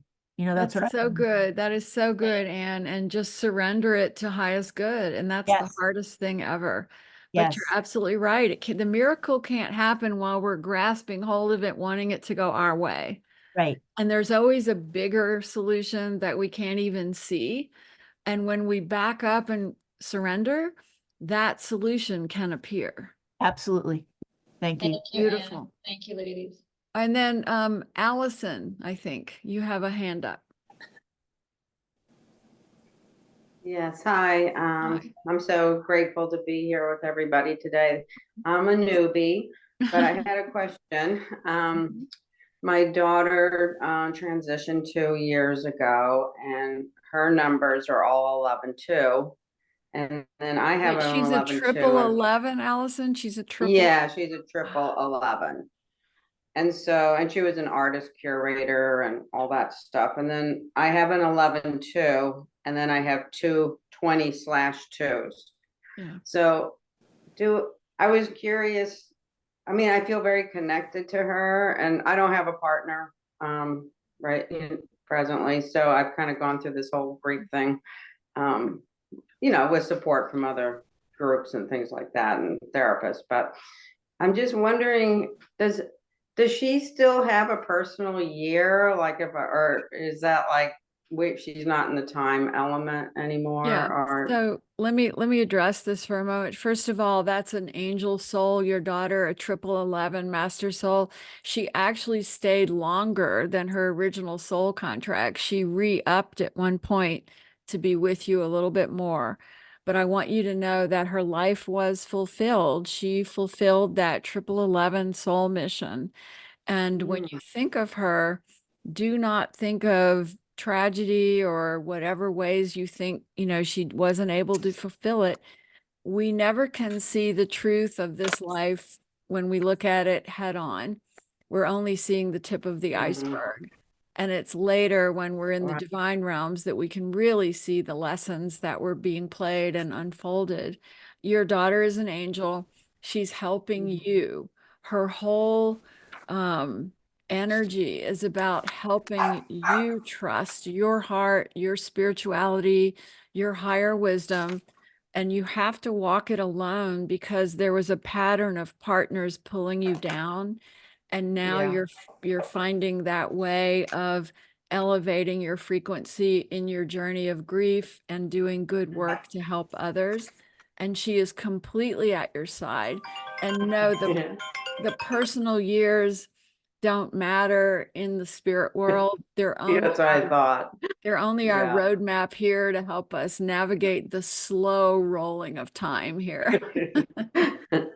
I got you. Thank you. Thank you, Yeah, I sweetie. And our heart is appreciate with your- you. Our hearts are with you.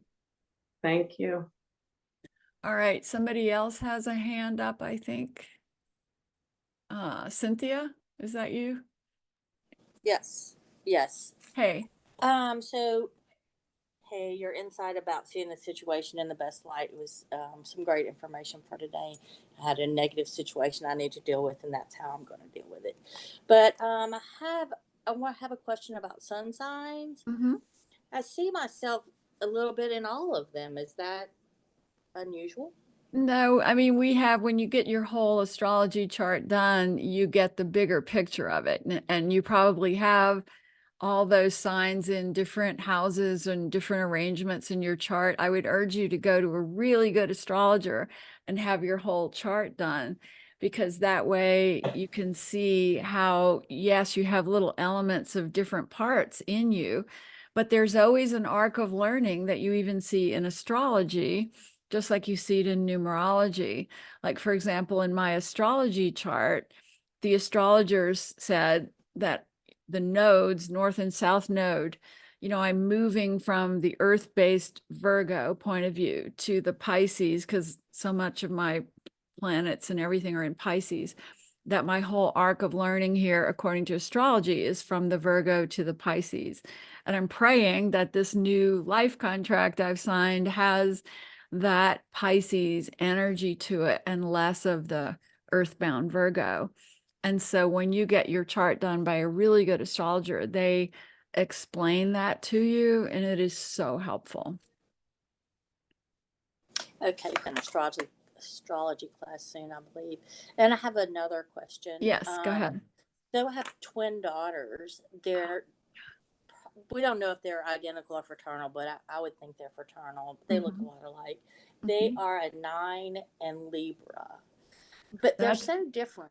I know. I'm so glad you asked that question, because I love it when people talk about this in class, because everybody will go, hey, does that mean that everybody born on the same day as me is the same as me? And the answer is no. So, for example, in twins in particular, each of them are separate souls, and they have made an agreement to come into a lifetime with very similar genetics and environment and all of that, because they're each choosing to go a different way to experience this, in your case, the Libra 9 path, and then meet again at the end.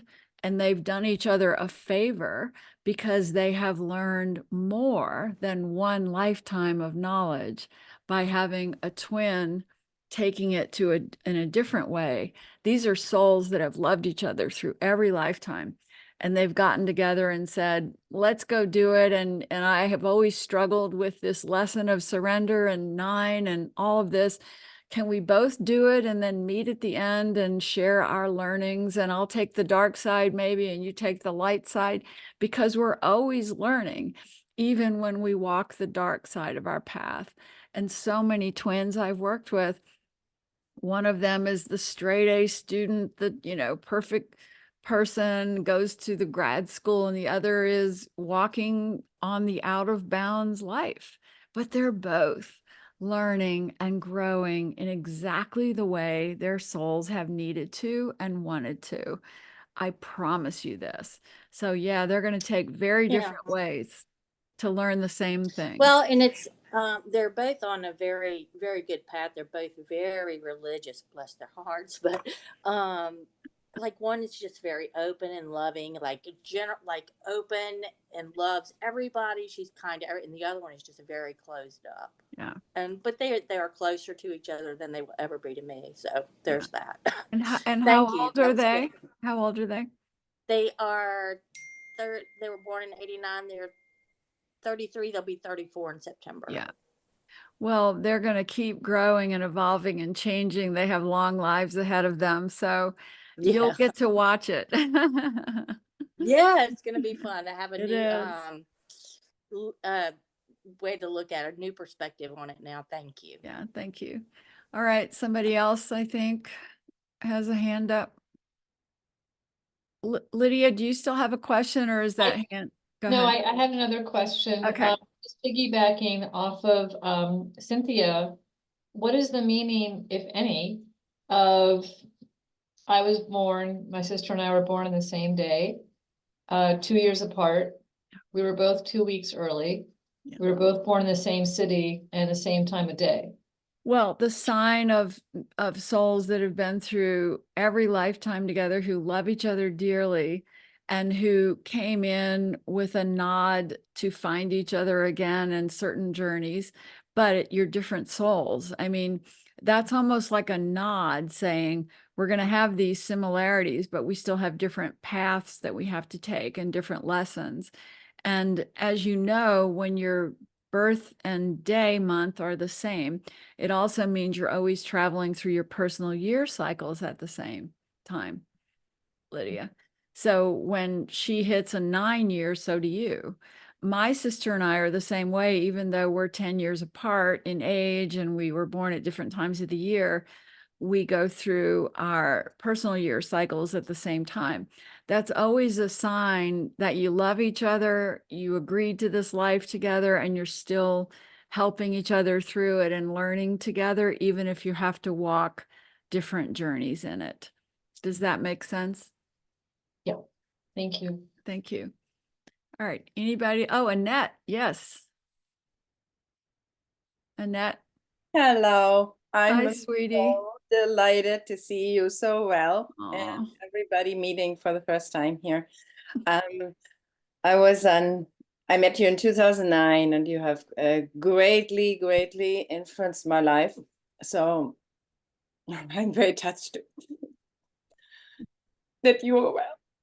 And when I saw this, I was at the airport yesterday, and I saw you blinking up, sort of, you came right into it. And I was like, how can that happen? But I knew there's a way, and there's lots of love and light. So sorry. I just like, Thank you, sweetheart. That means so much to me. Thank you so much. Baby. thank you. Thank you. Thank everybody to be here. How can I help you today, Annette?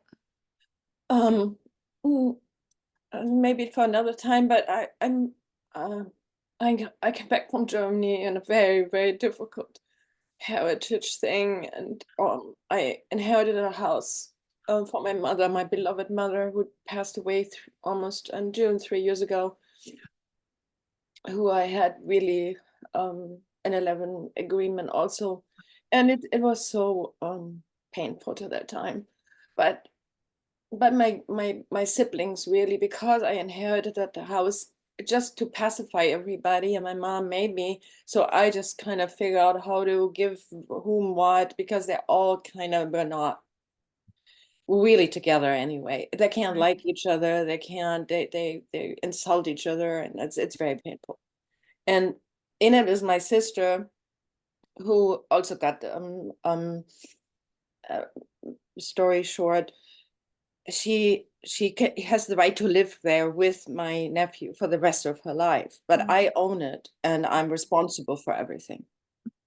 So my mom left me. Those are quite entangled soul agreements you have It is there. so Annette. tangled, and I went into cell regressions, and it was like, yeah, they have been all my orphans in the last life, and oh my gosh, it was like so entangled, and my sister blames me for a lot of things, and I raised her on top of it. Right. So I raised her started to raise her when I was 8.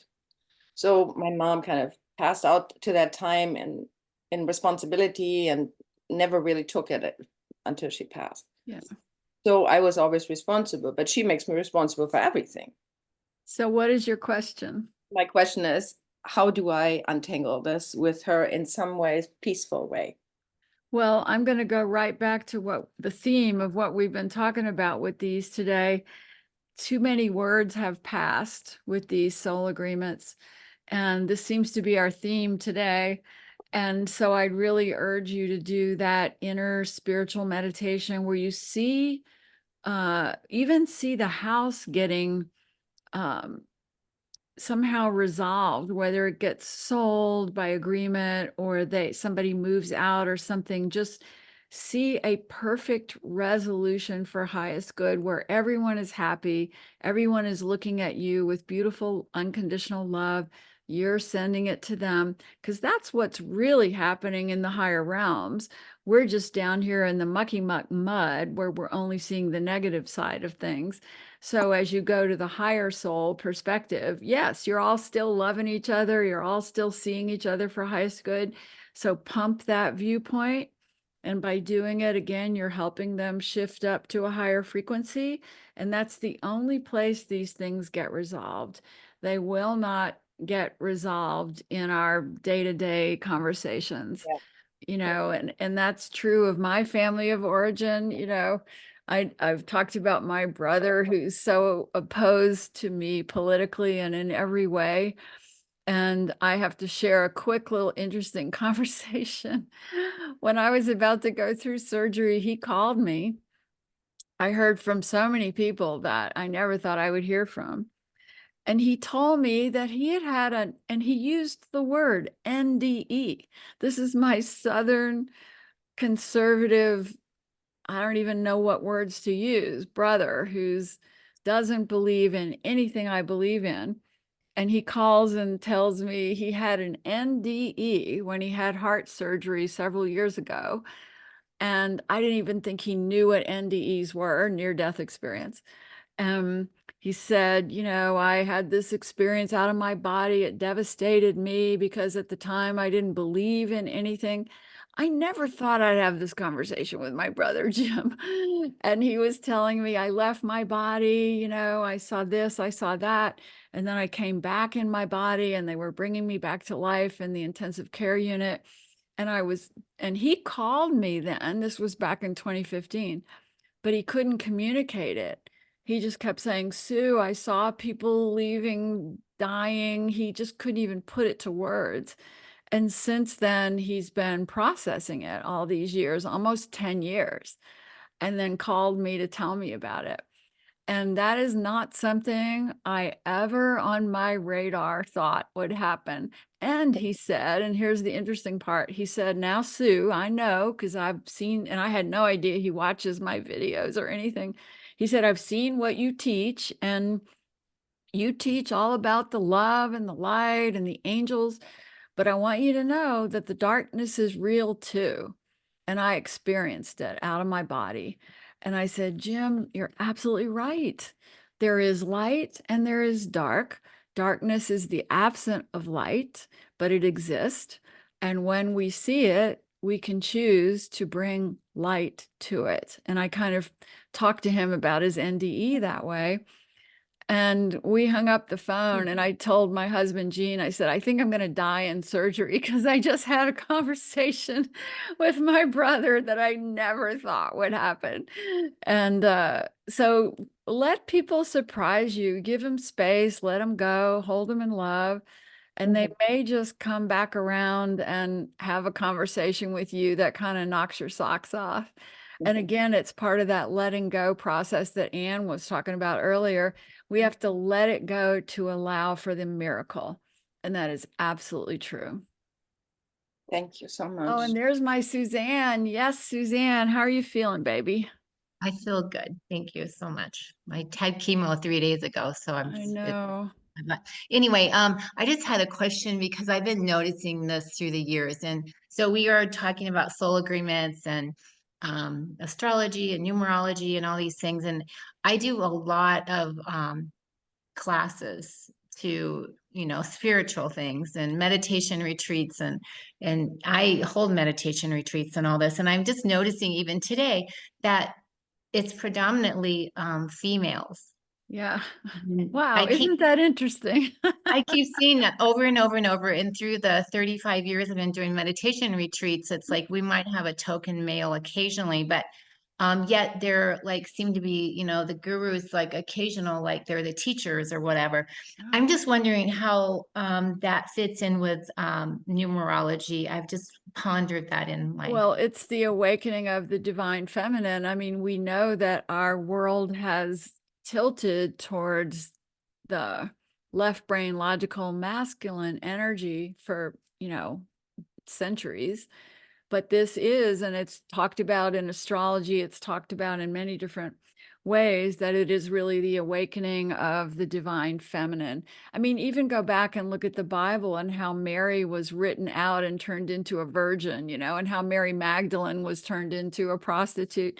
They were divine mothers. They were sacred teachers. And if you go back to the original Aramaic translations, you can begin to find those real stories. But now this is the reclaiming of that. So, of course, the first to heed the call are going to be the women feeling it awaken within themselves. But it'll also shake up their lives, their relationships, perhaps, and politics has been a part of this because as the male left brain energy tries to clamp down harder on the terrifying female energy of intuition, of higher, knowingness, that is terrifying in a way to many men. As they try to clamp down on that, we just become more aware and more enlightened and more powerful. So this is where the world is moving, to the embracing of the divine mother. And it doesn't mean we have to negate the male energy. No, that's all part of it. But first we have to reclaim divine mother before we can go back to the merging of male and female as one entity, one soul. Because when we cross over to the divine, we're not male or female. I mean, we'll take on that personality so people identify us and recognize us. But I've been a man in other lives, and you all have been too. We might have to take a little break in a minute, but we've all been men and female in other lifetimes, but we've agreed to come into this time and space now in history as a reclaiming. All of us are part of it, the reclaiming of the divine feminine. And by doing that, we can finally merge here on earth to contain both of those energies when we incarnate here.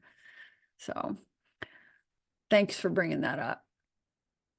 And yeah, you're right. I mean, even in churches, it's unity churches everywhere. Just, it's constantly the women showing up. And yet I have amazing men friends who are so aware. They're just not kind of showing up in the community yet, but they will. All right. Did we have any other questions? Or are we kind of good? Because I'd love to do Pinnacles. How about 5 minutes, just 5 minutes, because I have to get up every 5 minutes and move around. So let's do a 5-minute break. I'm setting the timer and we'll come back and we're going to do Pinnacles, which are so helpful. and so fun. So I set my timer. See you back here in 5 minutes, and I'm pausing the.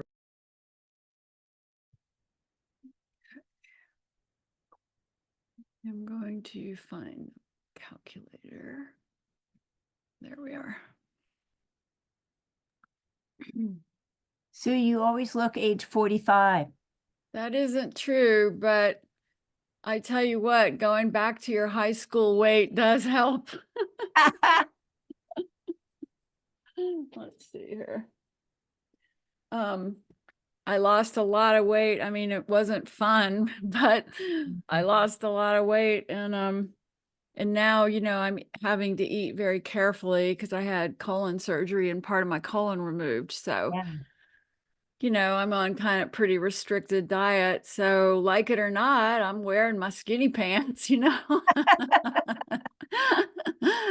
So I'm happy about that. I mean, it does change your face too. It kind of helped me get rid of some of my, strangely helps you get rid of some of your wrinkles because you don't have as much skin. I don't recommend it though. My cousin had similar surgery and it was really, really rough to recover from. Well, I'm doing great. I gotta say, mine has been miraculous. And not only that, but it's been the surgeon. I was guided to the surgeon because when we were in the hospital the first time, they brought a surgeon into the room and they said, you know, he wants you to stay and he'll do the surgery. And he was telling the same story that Paul's doctors, you know, we're going to do this and do it this traditional. And he said, oh, I've been doing this 50 years. And Jean and I looked at each other and went, nope. And we said, we want to go home and interview surgeons and take a breath. And so we did. And due to my amazing friends here, I was referred to meet a surgeon, a female surgeon, interesting, who does robotic surgery. She's trained in very advanced robotic surgery. And I went in and met with her and I said, so what would you do and how would it be different? And she said, oh yeah, I'm sitting at a computer with my back to you. You're on a table and the robot is working on you. And she showed me a picture of it. And she said, the scars are minimal. They're like an inch. And I have a 200 magnification that I'm looking at on your computer. And I go in and look at all, and she removed a lot because she wanted to give me the clean margins and 25. She took out 25 lymph nodes and then put it all together with the robot. There were no human hands in my body. And that right there was a huge shift from what happened to Paul when he was sick. And she also promised me, my trauma was watching Paul struggle with what's known as an NG tube or nasal gastric tube, which I won't even describe to you all. That's just a horrible torture device. And I told her, I don't want that. I'd rather die than have that. And she said, you won't have that. She said, I guarantee you, you won't have that. And she did exactly what she promised me and did robotic surgery. I came out with little inch slits, and I loved her the minute she walked in the room. Talk about intuition. We even interviewed a top surgeon at Mayo, and my husband was cured of cancer at Mayo. So, you know, we really wanted to meet this guy, but nothing was like this female, powerful surgeon, beautiful Pakistani woman who walked in the room, and I looked at her and the voice in me said, live or die, this is your woman, this is your person. And she is. I mean, I can't even tell you how grateful I am.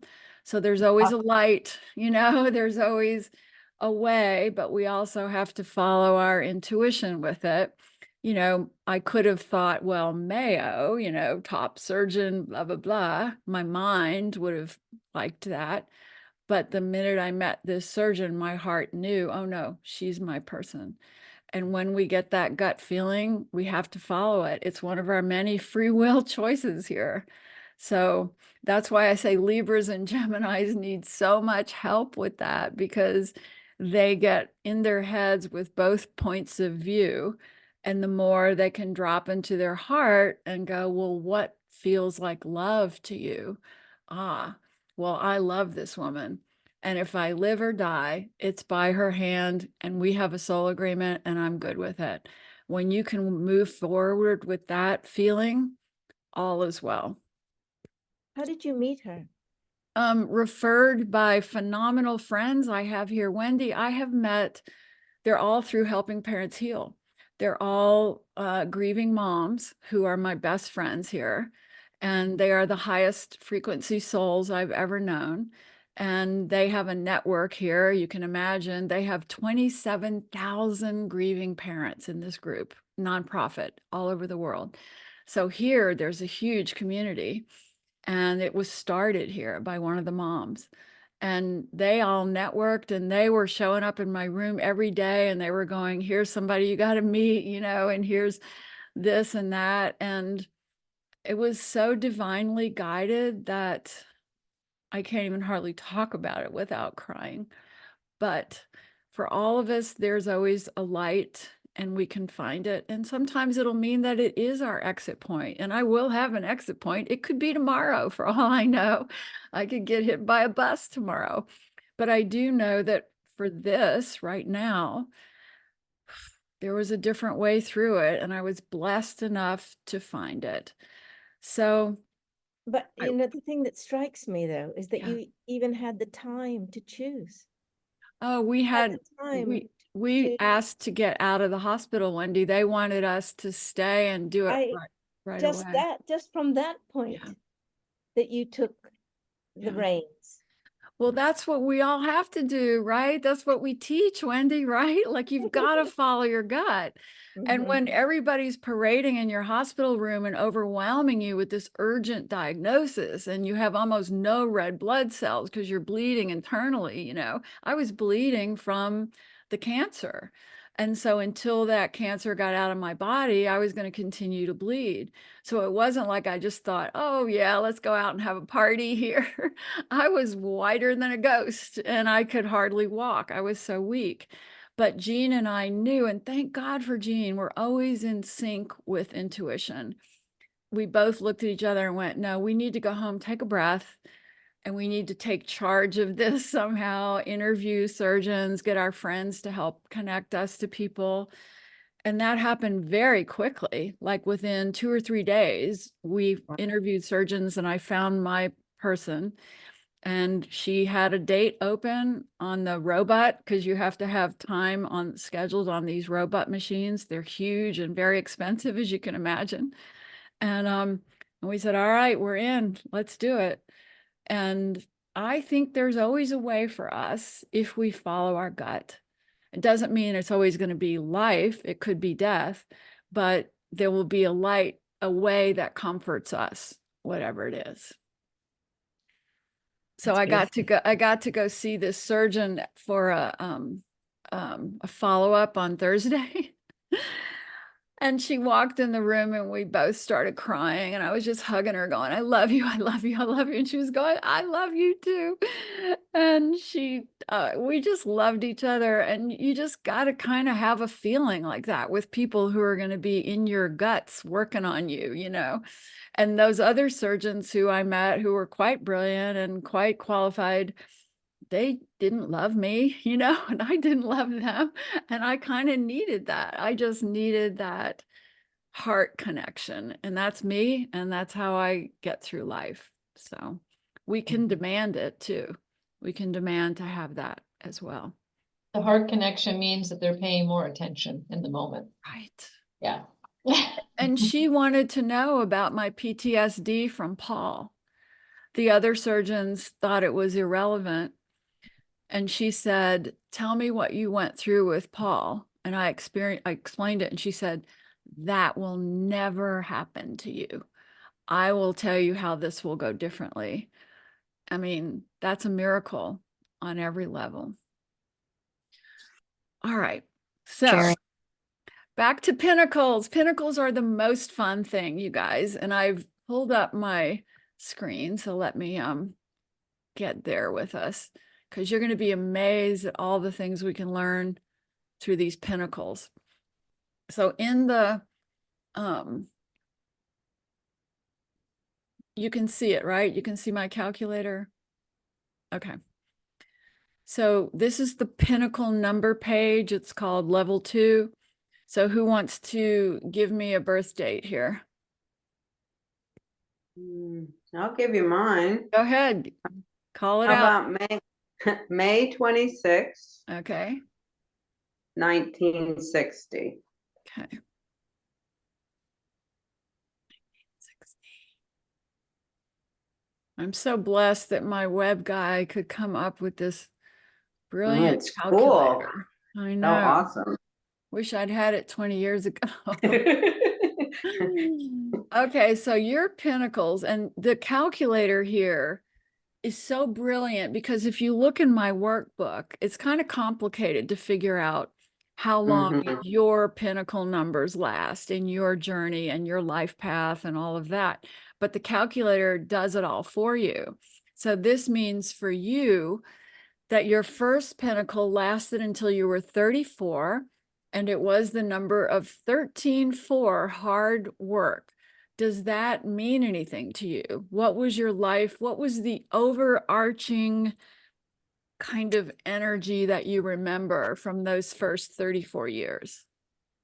Well, I went to graduate school, law school, created my own business, had 2 children, and a mentally ill husband. Oh my God. Well, I would say that was about building your strength. Number 4, you learned emotional strength, mental strength, emotional strength, spiritual, everything was in that first Pinnacle. Now, of course, beneath the first Pinnacle, you still have your personal years, and we'll talk about those in a moment.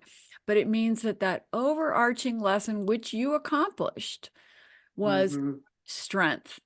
Then you went into your second Pinnacle number over here. And how old are you now? 63. Perfect. Okay. So you went into your second Pinnacle number, and it was family, love, heart, and healing, the number of 6. So how did that play out for the next 10 years for you? Well, I just got closer to my 2 daughters. We became the 3 Musketeers, and I started the divorce proceeding in early 40s. So that was a lesson of healing the heart, healing the family. Even though you had to split up the family, often that's what is required for the healing. And you did a good job in all of that. And then you entered your third Pinnacle number between the age of 43 and 52. Now that's a time of the number 1, and that can be either feeling like you're all alone in the world and need more support, or feeling that you're finally getting to be independent and live your true self life. How did it play out for you? Well, I did, I did move out of the house, and I had a lot of support from other people and started to just raise the kids basically myself, and my career continued on. So it was a good period, a lot of growth and a lot of exploring different spiritual paths. And you were learning how strong and competent you are. And independent. Well done. And then you entered at the age of 52 your fourth Pinnacle, which is creativity, self-expression, communication, connection with other people. How is that playing out for you? Well, I have been very involved with the Sangha and grief groups and things like that, and kind of retired or part-time with my career now. So it's a totally different path. But of course, Jenny dying 2 years ago has kind of made everything a little unclear for me at times. Right, of course. Her being a big spiritual teacher for you as well. And writing your book is part of the 3 energy of this Pinnacle number that will continue for the rest of your life, telling your story, writing your book of what you've learned in this amazing lifetime. Thank you. Yeah. So I just want to reiterate how these Pinnacles play out with the interplay of the personal year, because I know some of you are wondering that. So the way I think of it is, even though in my life, I've always moved through the 9 personal year cycles, and we'll talk about those in 1 minute. And I've always known when I was at the beginning of a cycle, I could feel it. And when I was at the end of a cycle, there were certain themes that would cover big chunks of my life.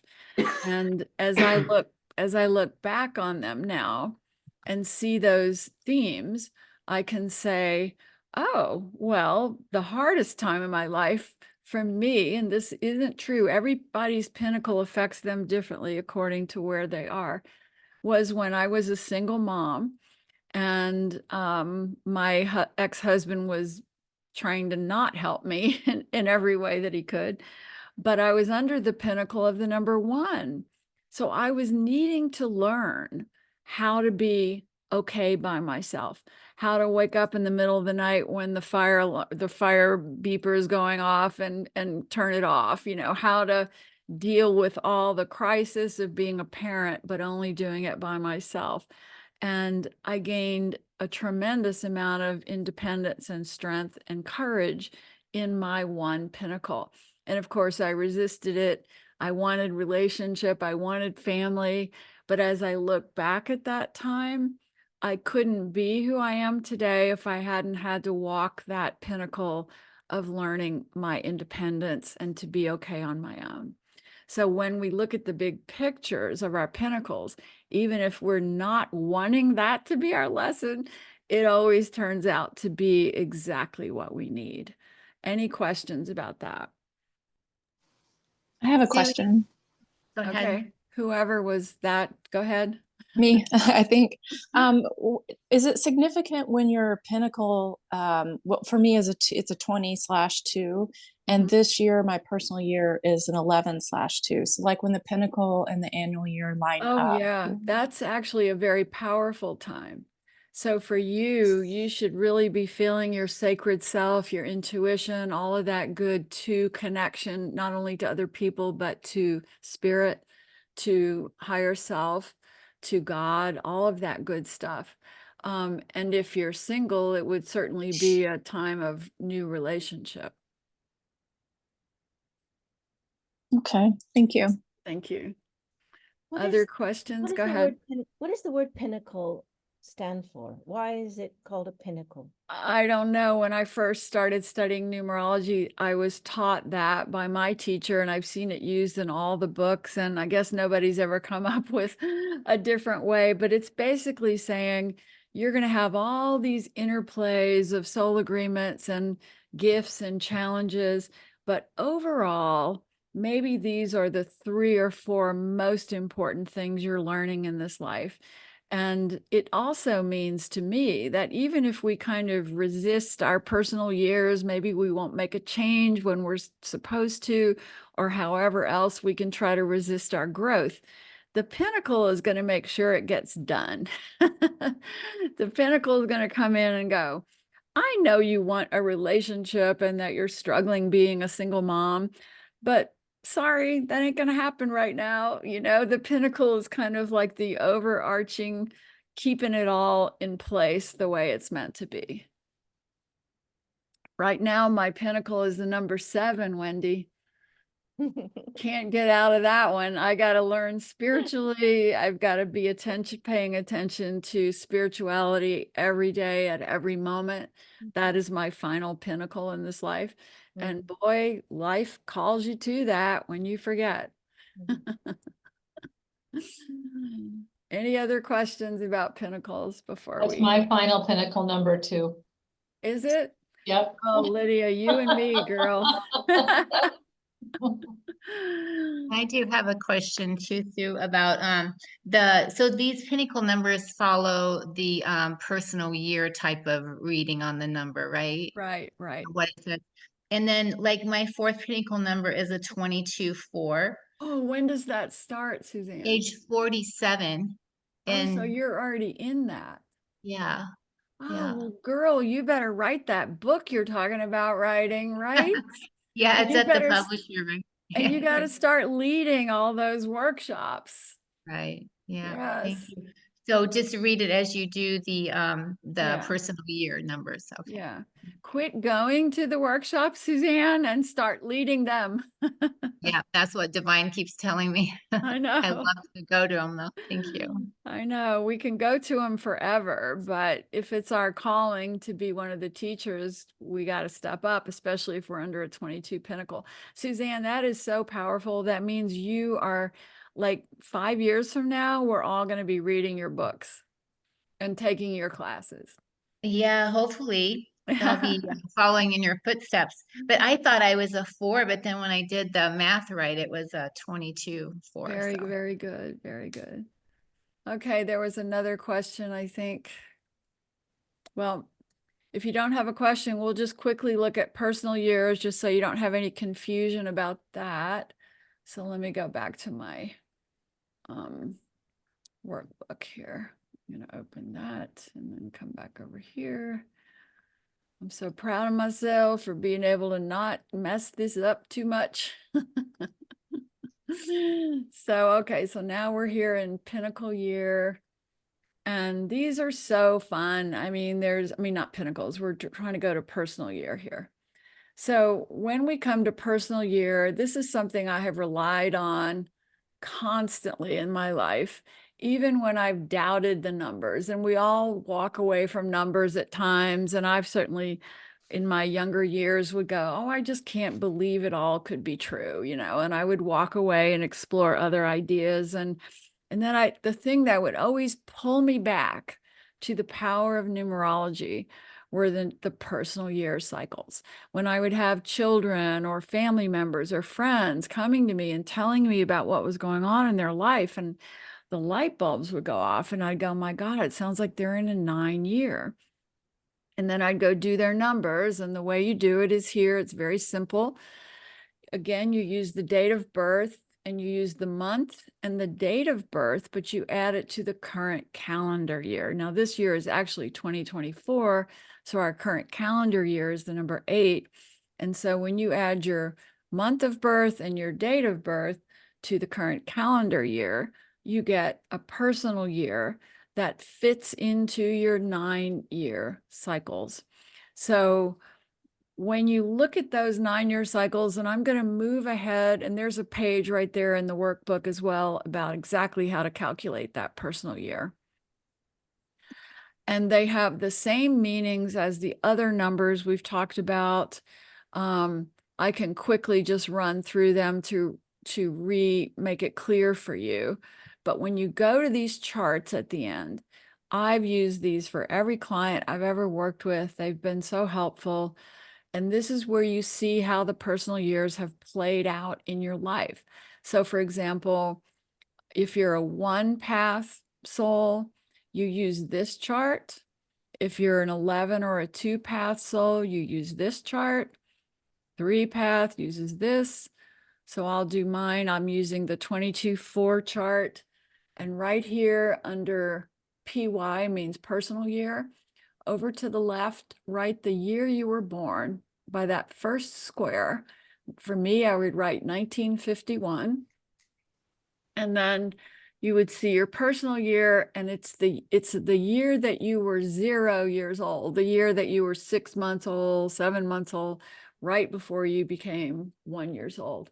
And then write your years of birth or your years of your life, calendar years, all the way through next to those squares. And then go to your current life, your current age. So I would I'm turning 73 this year. So I'm in a 5 personal year, and it's 2024. And so you would just make a note, this is where you are. And then you can go back and look at how the last 9 years affected you. Like that was when Jean got diagnosed with prostate cancer, and we had to sell our Colorado family home. And we thought, we didn't know what we were coming to here in Arizona, but we knew we had to do it, get him to Mayo. And he was healed. And here I am with the greatest friends I've ever had. And all that happened because we turned that corner of the letting go and the surrender and moved into the new cycle.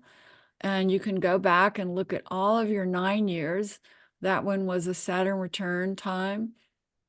and just keep tracing them and saying, how did I react to those endings? Did I resist it? Did I jump ahead? Did I sense that it was coming and know that it was time to make a change?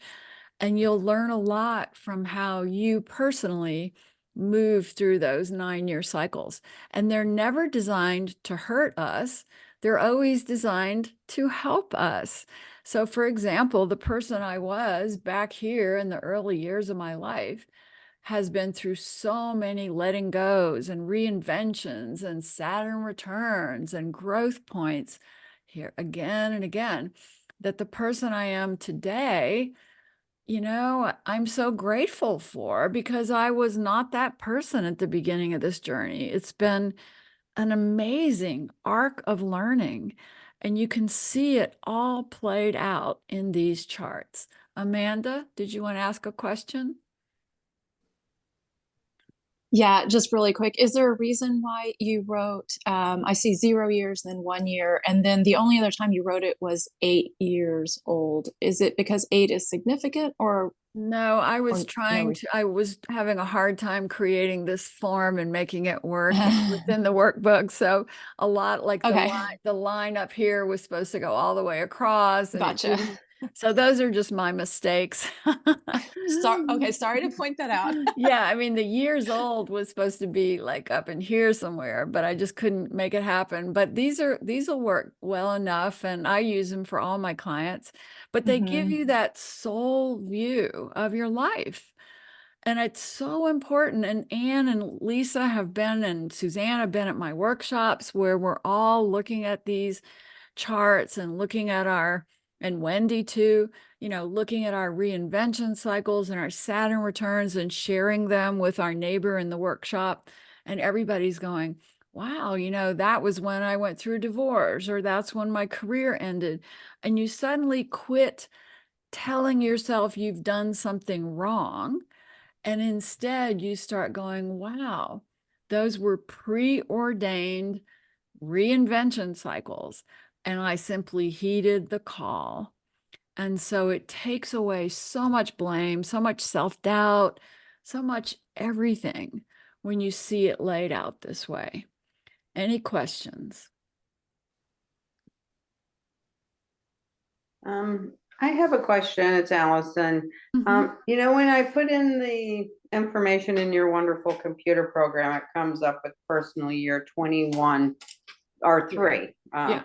So, but then when I go to the back of the book and here for 63, the age 63, it says 2. No, it's the age you're turning that year. So for Oh, example, I don't turn 73 until September, but in the numerology of 2024, I am in a 5 personal year from January through December. And my 73rd birthday is included in the year of 2024. Oh, okay, gotcha. Thank you. And the next question that would follow is, does the personal year kick in January or at your birth date? So I've studied this and answered it a million times. And what I believe to be true is that it's like a wave of change, and it begins to, you even feel it in the fall. You can feel that changes are coming. And then January hits and it's a new calendar year. So numerologically, it's different. And it's a new energy. Everybody feels that new energy in January. We call it lots of crazy things, resolution, whatever, but it's really just a new energy coming through. The new universal number for this year, January, started the 8 universal year. So we feel that it gets added to our own personal calculations of personal year, etc. And what it means is around your birthday, though, you do get a heightening of the lesson of that pinnacle year that you're in. So I'm in a 5 year this year. My birthday's in September. I've been joking with everybody that 5 is when you're supposed to have adventure and fun and travel. And what? So me going to the hospital was my vacation? No, that can't be good enough.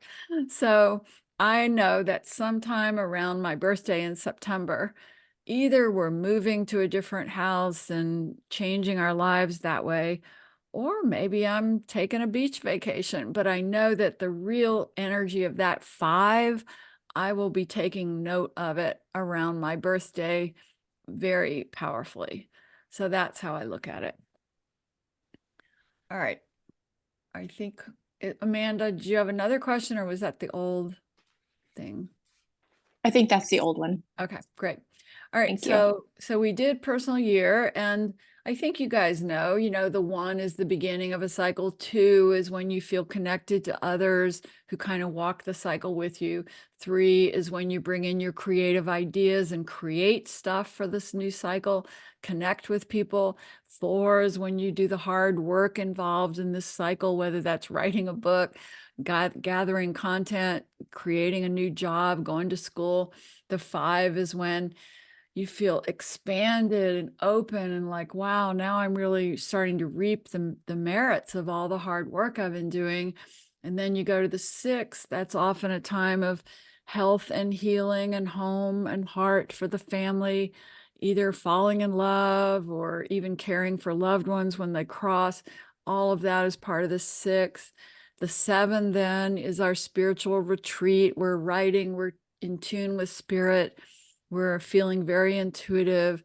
The 8, we have to own our power in the world in new ways. The 9 is the surrender of all that we've learned, and especially all that holds us back, so that we can take the leap into the new cycle that's always bigger and better.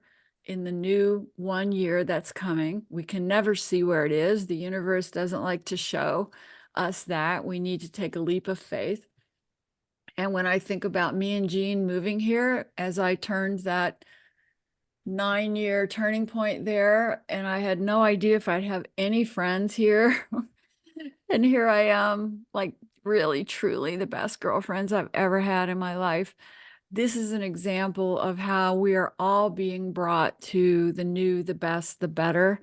We just have to stop resisting it, look for the light, and follow our intuition. All right. Now the name number. Let's do the name number because that is also very, very fun. So again, I want you to go to your calculator because that is the easiest way to do this. And I'm pulling it back up here in our workbook too, so we can see it.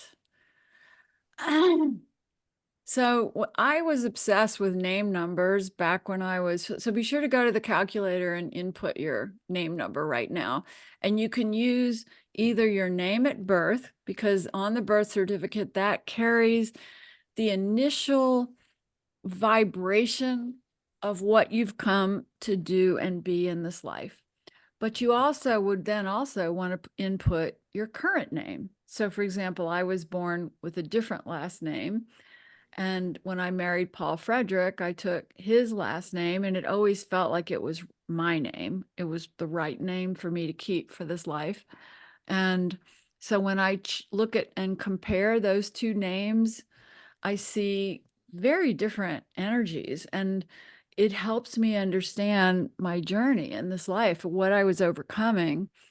Thank God I was guided enough to kind of get through the early years where we really don't know which end is up most of the time, to be able to kind of see it now being played out under the name of Sue Frederick with a lot more confidence and a lot more power than my original name at birth did. And then when we do the vowels, and my calculator will do this for you, it'll do the vowels, and the vowels tell you what your soul is longing for. So for example, I'm longing, my longing is the number 7. I'm longing for spiritual wisdom. I mean, duh, that choice has guided me even when I pretended like I was longing for career or money or whatever. My deepest self was always longing for spiritual wisdom, the number 7. And my consonants, my personality number, definitely number 7 as well. So I never had a strong, powerful personality. Some people have very room-changing personalities. That's on purpose. They agreed to that. That's in their personality number. I agreed to the soft and quiet spiritual personality that can sit in the back of the room and nobody notices, because I was here to learn different things. And then when you add all those together, you get your essential vibration. Mine was about the number 5, all about change and expansion and growth. Yeah, got that. And then the missing numbers are fascinating because in my original birth name, I am missing most of my numbers. And when my original numerologist did my name, she said, "Oh my God, I've never seen anybody except for Yoko Ono and you missing so many numbers in their name," because I agreed to come on a big growth path in this life. Lord only knows why. Won't do it again. But when you see my birth name and all the missing numbers, that means that I had to address each one of those missing numbers and learn to own it as part of me and part of my soul's wisdom. All right, ask me questions. So, Yes. Wendy.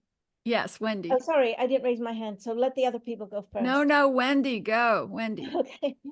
I actually did my name, Wendy Snyder. And then I did my name again, Wendy Ray Snyder, with my middle name. I don't use my middle name. But the question is, based on the numbers, should I? Well, that's your intuition telling you yes or no with that. When I look at my names, I can tell very clearly which is better for me to be using at this point in my life. And I know you can. You're very intuitive. And, you know, if Wendy Ray Snyder feels very powerful to you right now, then maybe that's a little nudge that you do want to use it. So to think about. Okay, I'll think about that. These are good questions. Anybody else? Wow, So if you go ahead. Okay, power went out, so I'm on my phone. Okay. Okay. So I just discovered last month that my birth certificate had a different middle name. That's so interesting, right? I mean, that's kind of mind-blowing that you just discovered it. And that would also mean that you weren't meant to discover it until now. So as you look at that, what does it mean to you? What are you learning from it? Who is that person? I can't see who that was now. Did her power go out again? Who was talking? I think I lost her. Lisa, go ahead. Can you hear me? I can hear you. Were you Okay. just speaking to me just now? No, I wasn't. No. I want to Okay. give the other. Yeah, I chance. think we lost her. She said her power went out. So Lydia, I'm on my phone, so it's different. No, I'm fascinated by this, and I just wanted to get back to the personal year. I'm in a 5 personal year too. And, you know, I've known you for so many years and studied with you and done this. And it just blows me away because it coincides with everything that's going on with my life right now. And it's pretty amazing. So Lisa, what does this mean? Are you going on a trip? Are you in love? No, I'm not. No, I'm not going on a trip. I'm on a spiritual odyssey right now with my mom, but I think it's, you know, it's coming to, and we are a 33 relationship number. And so, yeah, so. Well, someday you got to tell me all about it. Okay. Yeah.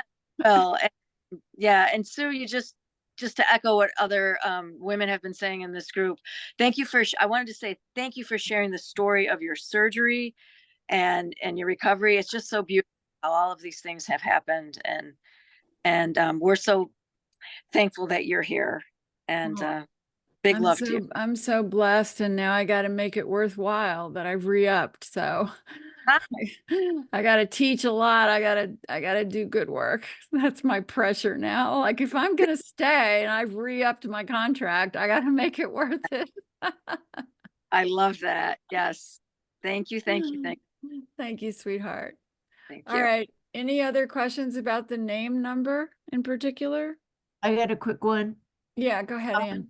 This is so cool. I don't remember learning about the Pinnacles or the name, so this is Right. really cool. Right. So I did the name both ways with Ann Worthington, with Ann Cameron Worthington, and my mom always told me she was going to call me Cameron Ann, and she had my first two brothers first. So I'm going to leave Cameron in there because having the name Cameron was always like talked about. Yeah. And so if I want to look up the soul's longing is a 7, I would look at the definitions of the number 7 and kind of get it from that. Yeah. So for example, I was just saying my soul's longing is 7. And what that means, Anne, is that no matter what we're saying, like I need a career, I need money, I need relationship, what our soul is really seeking is spiritual wisdom, spiritual truth. Absolutely. You know, and you and I, that's why we love each other, because we always sense that about each other, right? Yeah. We have that same soul's longing. So, and then the personality being the 2, I'll look up. That's why people like you so much, Anne. When people have that 2 personality or the 11 personality, everybody's drawn to them. They're very likable. And what you have to do with that is pull back and always maintain self in that, especially in relationship with partners. And that's what my I just realized my Pinnacle time is a 2 now. Oh, wow. So that's interesting. Yeah. And I'm in a 3-year, but the Pinnacle's 2. And then the last one is essential vibration, a 9. Yeah. Well, that's it. You're the wise old soul here. I've always said that about you, Anne. I've always said you just I thought you said it to everyone, you know. You emanate this wise old soul energy, and that's why I loved it when you could come to a workshop or something. But yeah, that's your essential vibration. That's beautiful. That's really neat. I like what I'm learning today. Thank you so much. Thank you. Okay, Lydia, more questions? Just speak up. Okay, no, we lost our power in this region, and then I had to get on my phone, and when I went to ask you the question, the power went out again. I noticed. I couldn't find you. Like, where are you? Where do you live? I live in upstate New York, in a town called Rhinebeck, New York. I love Rhinebeck. I've been there many times. For Omega, right? I taught at Omega, and our son went to Bard. Oh, so you know it. Yeah, so we spent a lot of time around there. That's so beautiful. All right, so ask the question while you have power. Oh my God.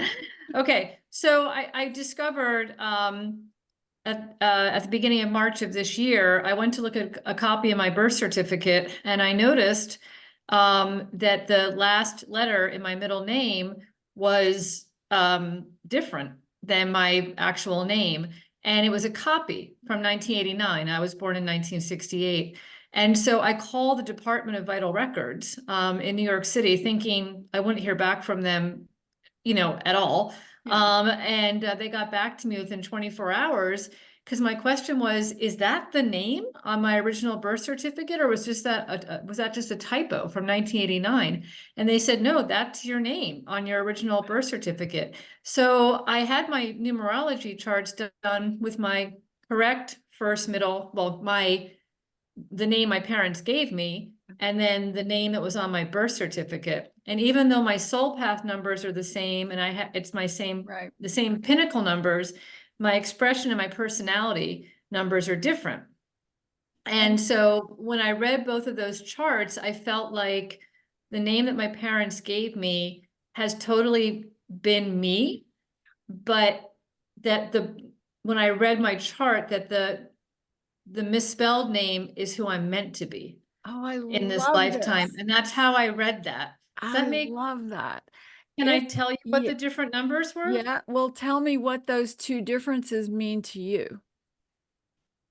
Okay.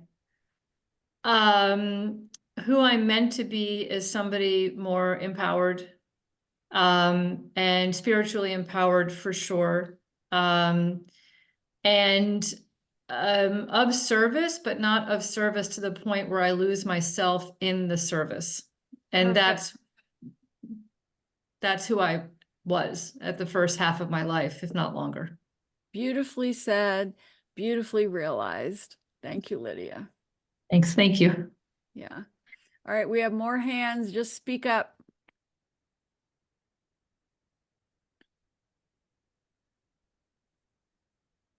Well, Lydia? No, Lisa? I don't know if these are old hand raises or not, but Sue, I have another question. okay, Wendy, yes. After Lisa, is Lisa's hand still up? No, okay. Lisa, Wendy, you go. Just for clarification, again, I looked at Wendy and Wendy Ray. Yeah. What was interesting is that the personality numbers were the same. Oh, wow. But the soul's longing, if I use my middle name, if I don't use my middle name, it's a 1. If I do use my middle name, it's a 7. Wow, use your middle name, girl. That was what struck me. Like, yes. How did I not know all this time? I had that 7 waiting for me if I just used Oh, my middle that's name. so great. And then my name was a 12-3, but when I added the Ray, it was a 72-9. Oh, the old soul. So Wow. I don't know, did I want the 3 or do I want the 9? I don't know. See, you have to choose, Wendy. It is your life and your energy and your intuition, and that's the beautiful part of our free will. But I would say that you, to me, have always been seeking spiritual wisdom. That's one of the reasons we connected so deeply way back when and all throughout time together. So do what feels right to you, but you're all about that spiritual wisdom, Wendy.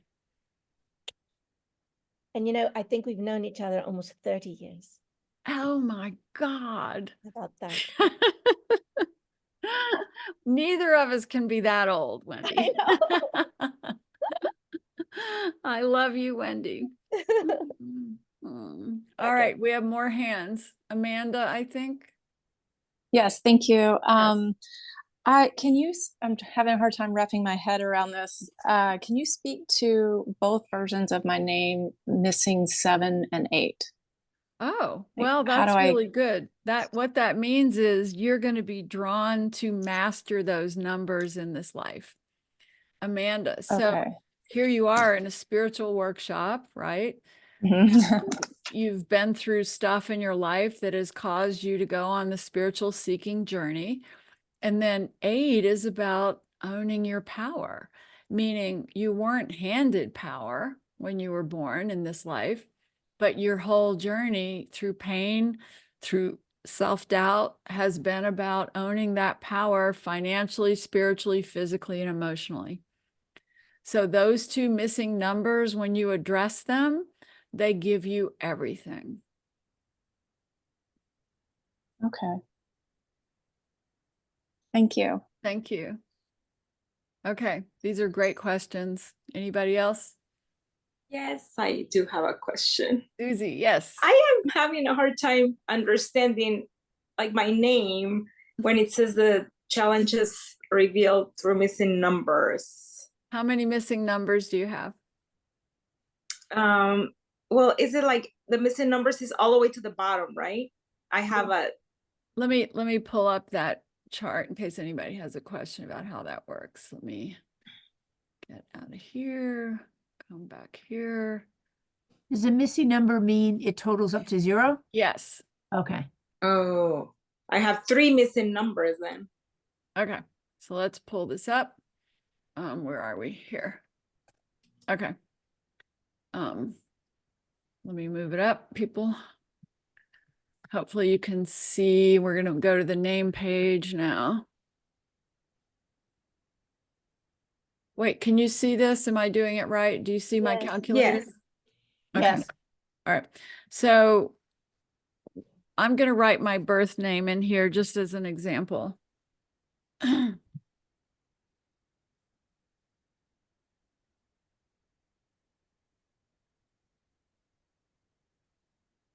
Soul's longing 7, personality 7, essential vibration 5, growth and change, and missing.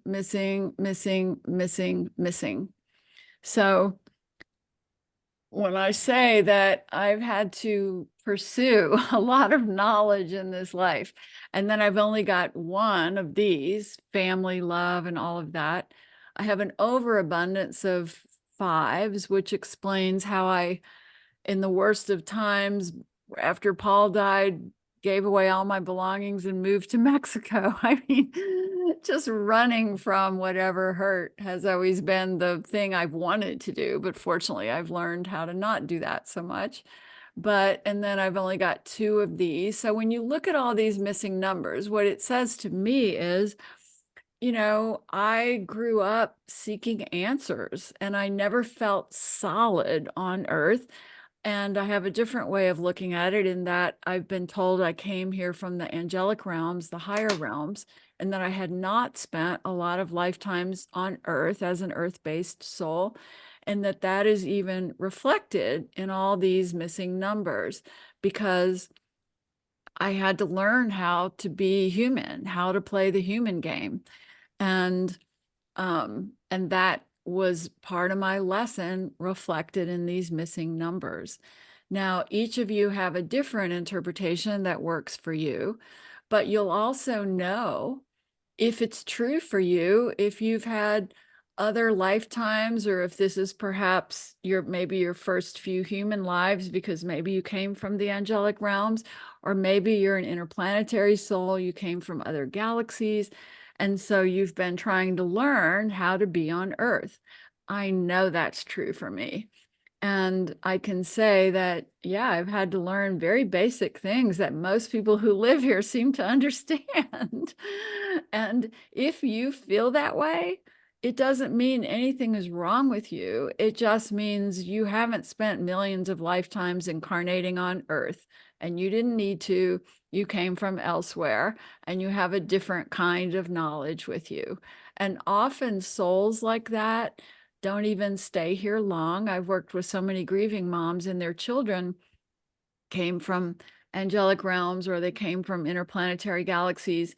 They just did their best managing Earth, but they were never going to be able to go get that job and do the whole thing that we think is so important on Earth. They just had a different learning agenda. And when they accomplished it, they left early, which of course breaks all of our hearts. But they have accomplished their journey, and then they help us from the other side. So we have to drop any ordinary ways of judging our lives or other people's lives, because when we see it from the soul's view, the spiritual view, and especially with the help of the numbers, we understand there is so much at play here that we cannot begin to understand from the human viewpoint, the ego viewpoint of it. We have to surrender it to the higher self, the soul's wisdom, the God consciousness love that shows it to us in a completely different way. That is the only way we forgive other people. It is the only way we forgive ourselves. It is the only way we feel worthy here, is when we can say, yeah, I'm different from all those people. And yeah, maybe I can't do this or that, but I know my soul came in for different reasons and with different kinds of knowledge. And that's how we make peace with who we are. And I always say, if you're focused on learning to love your physical body, you're almost missing the point here, because none of us are perfect. We designed these bodies to bring us the lessons we came here to get. And we can spend our whole life trying to make the physical thing perfect, and it has nothing to do with our soul's journey and what we actually came to learn. And the same thing with our personalities. We may think our personalities are awful, or in my case, non-existent, has a 7 personality. But when we see it through the soul's view, we can go, well, it served me. It served my soul's growth. So 1 or 2 quick questions, and we're going to wrap up. Speak up, unmute, speak up. Okay, I've got one. I was just wondering when it, with the name calculation, it says the personality's 8, but then it says that that's the one I'm missing.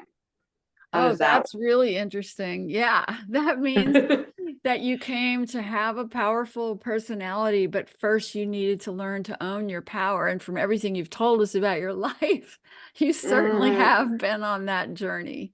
Oh, okay. Thank you. Yeah. Thank you. All right. And Cynthia, I think. Yes. So I am new to this, and it looks like the numbers are always changing. Is there one that just stays with us? Is it our birth number, the Yeah, original? the original soul path mission, that first calculation we talked about from your birth date, and you can do that on my calculator. It's the first page on my calculator. I already got the numbers. I just wanted to know. That's the one. And that's why in all my client sessions, I focus on that and the personal years. I don't go into all these other things because they confuse people who are new to all this. I've only been bringing these other elements in to more advanced classes, but when I work with a client, I'm about saying, this is what your soul came to do and accomplish in this lifetime. And that is reflected from your soul mission. Don't let these other numbers confuse you. Over time, they'll make sense to you. And don't forget, many of the people on here have studied these numbers with me for 20 or 30 years. So don't worry. Start with what's important, which is the soul purpose, the soul mission from your date of birth. And then when you're ready, look at the personal years. That part is very helpful as well. And it's fine if you just stick with those two pieces. And then when you're ready, you can add in some other things. And it's a lifelong process of learning through the numbers. Well, you did a great job, and the chart for your birth path, the last one, that's really awesome. And I already have a friend who's like, come on, I want to come over here and explain why that happened to you. That's great. That's really good. We'll do it. Yeah. So thank you so much. It's been a lovely class. And I'll add, I was at your Sedona class. That's how I got into this. Oh, that's right. You were there in my final moments I had so little hemoglobin that it is a miracle I was still standing when I was there. Evan, it was so full of, the internet didn't work and the whiteboard, there was a whiteboard, but no pen. And you handled it with such grace. Thank you. Oh, that's really sweet. Yeah. When I went to teach the numerology workshop there, you guys, we got into the room. This was at the Sedona conference. They had no internet, so nobody could use their phone to do the soul path calculating. They had a whiteboard and no pens, so we couldn't find anything to write with. There was absolutely no way. And so I had to hold up a big piece of paper that somebody had that I would write things and hold it up. Wow. And then, of course, I passed around some workbooks and everything, but it's amazing how when all the technology is gone, it's a lot harder to teach numerology, but we did it, Cynthia, we did it. So, all right. So as we end up today, I just want to say all of you have been a blessing in this class. I've been so grateful for every minute of it. Let's come together and I'll pray us into a space of gratitude for this. I also want to encourage you, as I said earlier, I am no longer hardly doing private sessions. So even if you're on my wait list, I urge you to go get in a group reading, and I'm going to be posting more of those. I have one on May 2nd, I think, and then I've got one on June 10th. I don't think those are filled yet.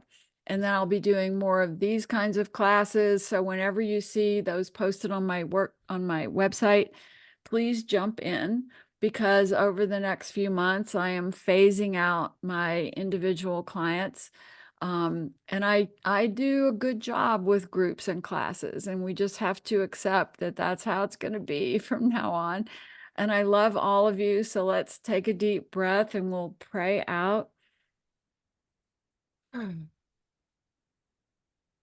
so we hold ourselves in such gratitude and love for today, for all the blessings of our conversations, our exchanged stories, our answered questions, our answered prayers. And we lift our hearts up knowing there is always a way, there is always a miracle, there is always a light to follow. And so we will, and so it is.